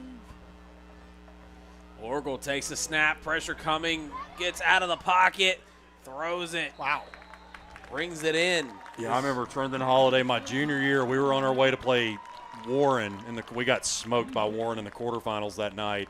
D-Mac breaks that 80-yard, say goodbye, Vern Lundquist, that infamous call, and then Holiday takes that punt back or kick, whatever it was, the next – oh, God, that one got away from him. It still hurts me. So glad LSU does not play Arkansas War Memorial anymore. 2nd and 1 from the 36-yard line. Orgel, the lone man in the backfield, rolls out. Has great protection up front. Throws a deep ball, laying it up there. Incomplete. Looking for Bryce Gittens on that play. And there's the arm right there. Once again, takes a shot and gets right back up. No, gosh. Now he's limping a little bit. Aaron just continues to impress me, man. Wow. And we just barely touched on it a little bit, but you mentioned the Bryant defensive line units. I mean, they literally just will roll 3 off or 4 off and 4 new ones that look the exact same size and speed, and you're just like, oh my gosh, where have those guys been the whole time? The only one of their start, 99, McDonald, he's the only one that starts, which I guess technically they could all be listed as starters. Gosh, because I know. They play so much. Yeah. 3rd and 1 from the 36. Orgel going to hand the ball off to Javion Walker. Javion Walker fighting for extra yards, has enough for the first down. So the Bruins will have a fresh new set of downs to play with here with 6:53 left to go in the final quarter of play. And guys, one more LSU Arkansas thing, and I'll quit after this play here. It's a legitimate question, I promise. Orgel's going to take the snap, roll out, throws it. Chase Hancock brings it in, tries to juke left and right, but he'd be forced out of bounds. Who do you think would have had a better game overall if they played? Darren McFadden or Leonard Fournette? No bias. You cannot have bias. I mean, like LSU, Arkansas straight up? I mean, just, either that or, if they would have met the NFL. And I know that but McFadden did so many different things. He could throw it. He was an exceptional returner. He just did so much. So I would take McFadden. Orgel's going to take the snap, roll out, throws it near the sideline. That's brought in. Right on the line. That's close. Carter Ardoin's the one that brings it in. I believe they're going to say he did bring it in. A little short, though, the first down. Wanting to see exactly where they spot him. 3rd and 2 will be the ruling from the 26. 6 yards away from the Caldwell Toyota red zone.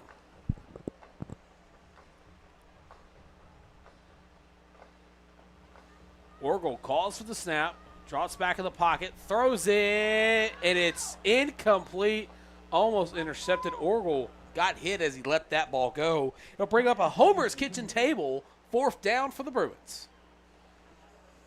I like what they did down here, actually, the route combo. You had, I think it was maybe Ardoin and Javion working a 2-man route down here, but Javion's hit so many of those out routes. He actually hit an out and in route and had a lot of space if Aaron was looking down to this short side. So 4th and 2 coming up for the Bruins here. On the Homer's kitchen table, 4th down. Orgel going to call for the snap, throws it. That's Javion Walker. He brings it in. Did he get in or was he short of the end zone? Oh. They're going to mark him down at the 1. 1st and goal inside the Caldwell Toyota red zone. The Bruins are knocking on the door of the end zone. And it just, again, continues to fight, and Orgel's standing there making some good throws. Javion's been massive in this game. Yeah, same exact play, that wheel route out of the backfield. We've hit it. That's the 3rd time to hit it. So 1st and goal from the 2. Orgel's going to hand the ball off, but he's met by a brick wall of Hornets, bringing up 2nd and goal. Yeah, they are not going to go down easy in here inside the 5-yard line. I was thinking back to that play when you said he stepped out of bounds. I'm like, man, it would have been nice if Javion just would have scored that when he had the open space, because it's going to get tough down here.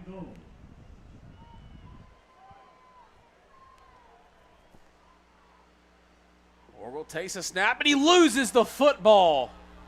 And he doesn't jump on it.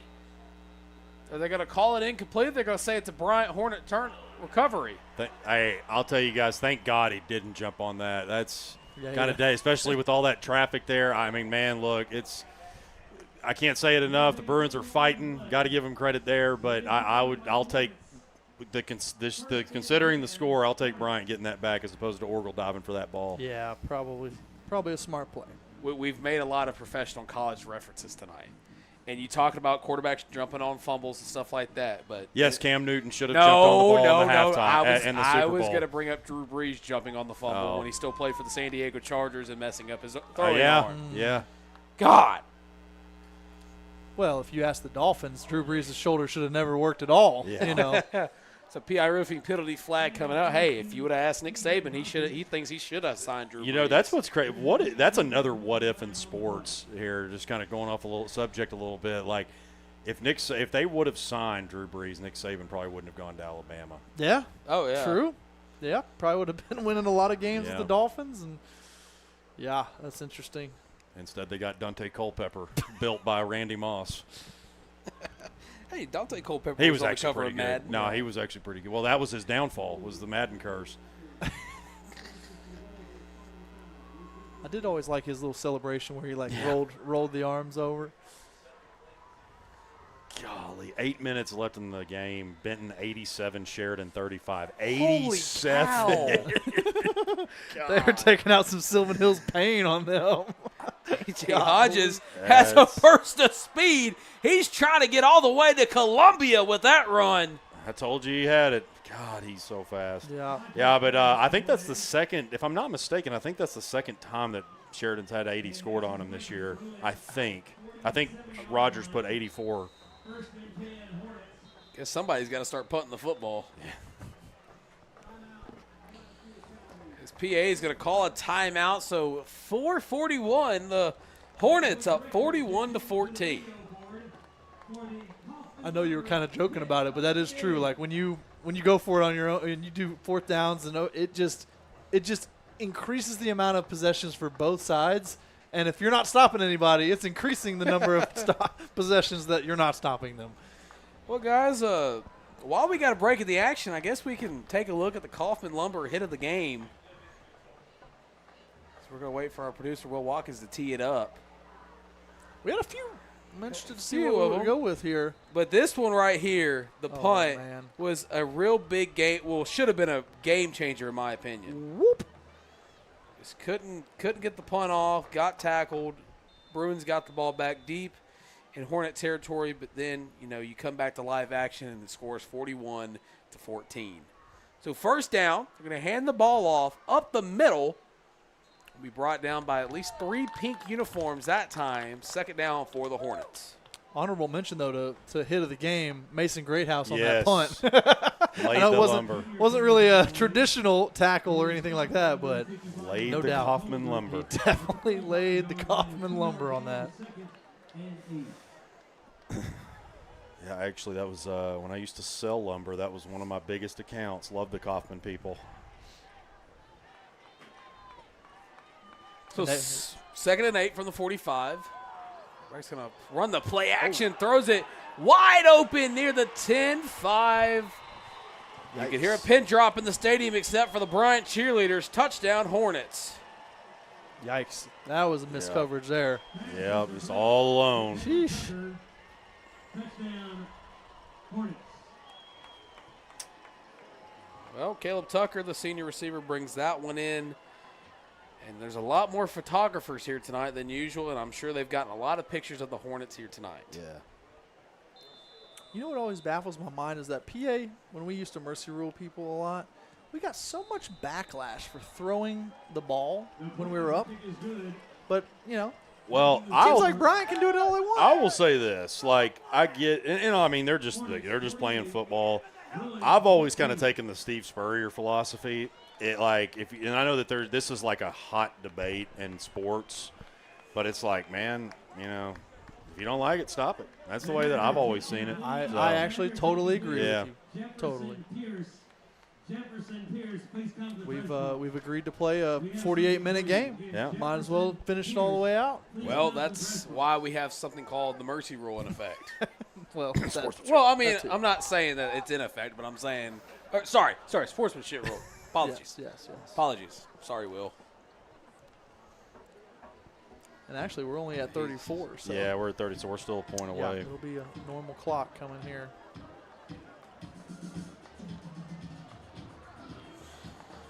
Well, again, I just want to remind everybody thank you for tuning in to some Friday Night Light football here at Rector Field at Joe B. Hatcher Stadium. Pulaski Academy Bruins taking on the Bryant Hornets here on PA Live, courtesy the Natural State Sports Network.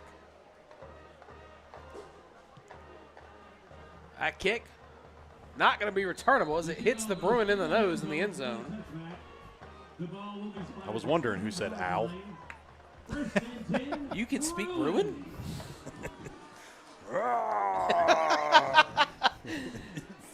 And like 47 people just clicked off. Yeah. There goes the viewership.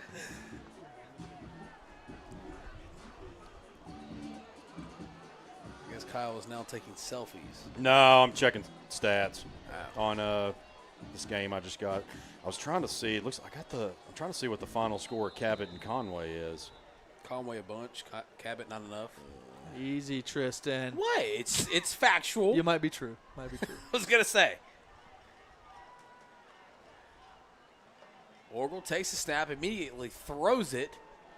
I believe that's Bryce Gittens on the reception. It's brought down immediately. He stopped just inside the 18-yard line. 2nd and 12.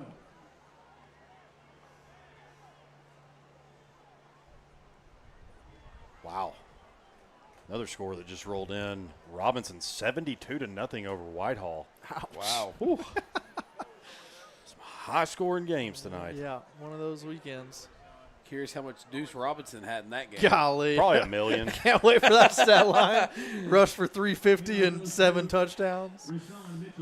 Might as well be the Natural State Sports Network Player of the Year once his stats start coming in.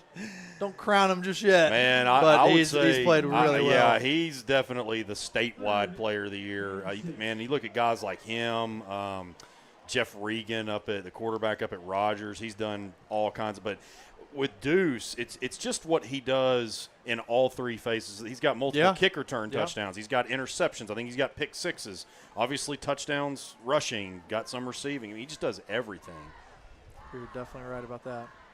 Orgel takes a snap, throws it. That's caught by Hancock. Hancock with a burst of speed. Jukes right, still going. Needs to get a block. He runs into his teammate.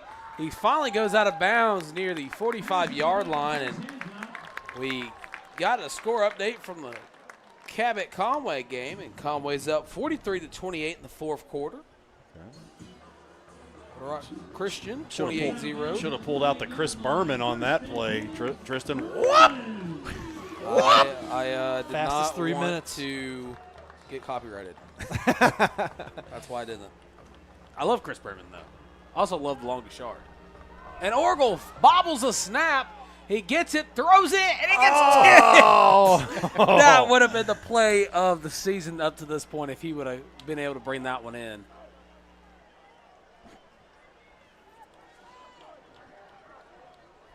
I hope Aaron's invested in some ice companies because he has got to be going through a ton of ice on Saturday afternoons. I think I'm going to rebuttal that. The Hartford low knocking the ball out at West Monroe for the touchback. Yeah. That's going to sit in there for a little while. Yeah. Orgel's going to hand the ball off. I believe that's Mitchell on the carry. Yeah. Definitely need to give Javion a little bit of rest. He's been a workhorse tonight. Handed off to him plenty of times and caught 3 or 4 balls out of the backfield.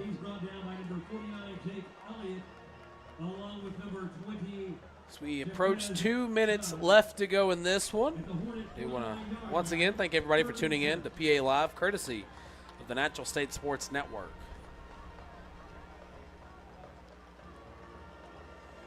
Orgel takes a snap, throws it. That's going to be caught.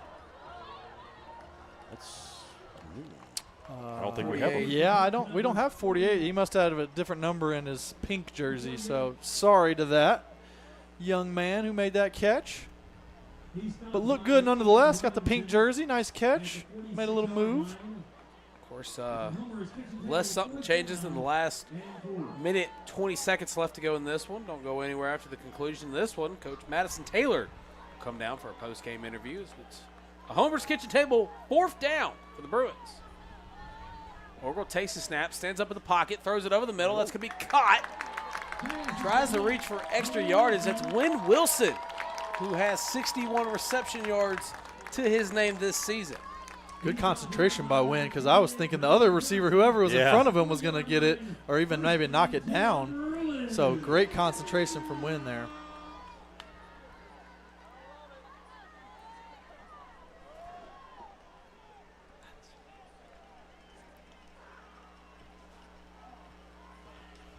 Throws it a little too high, incomplete.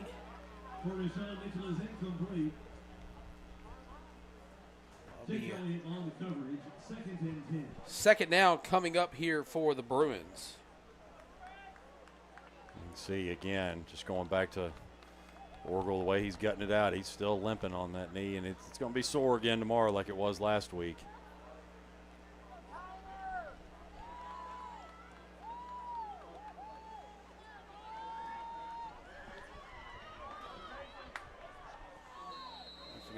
Rushed out of bounds.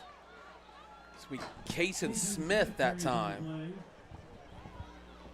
He's driven out of bounds by Mason Noel at the 37-yard line. 3rd and 7. So 3rd and 7, 30 seconds remain in this one.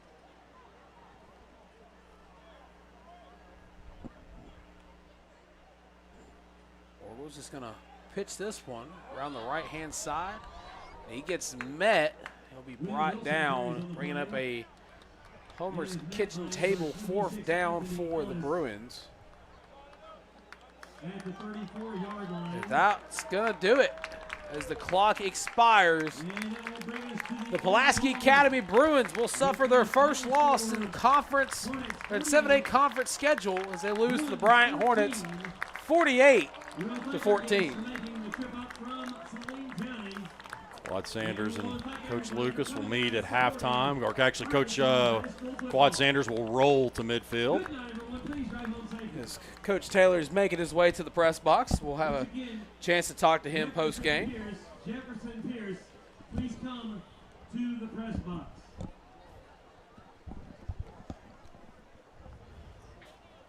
Coach, thank you for joining us. Of course, you guys had a great first half, and then things kind of flipped in the second half. But what's your overall thoughts on the game?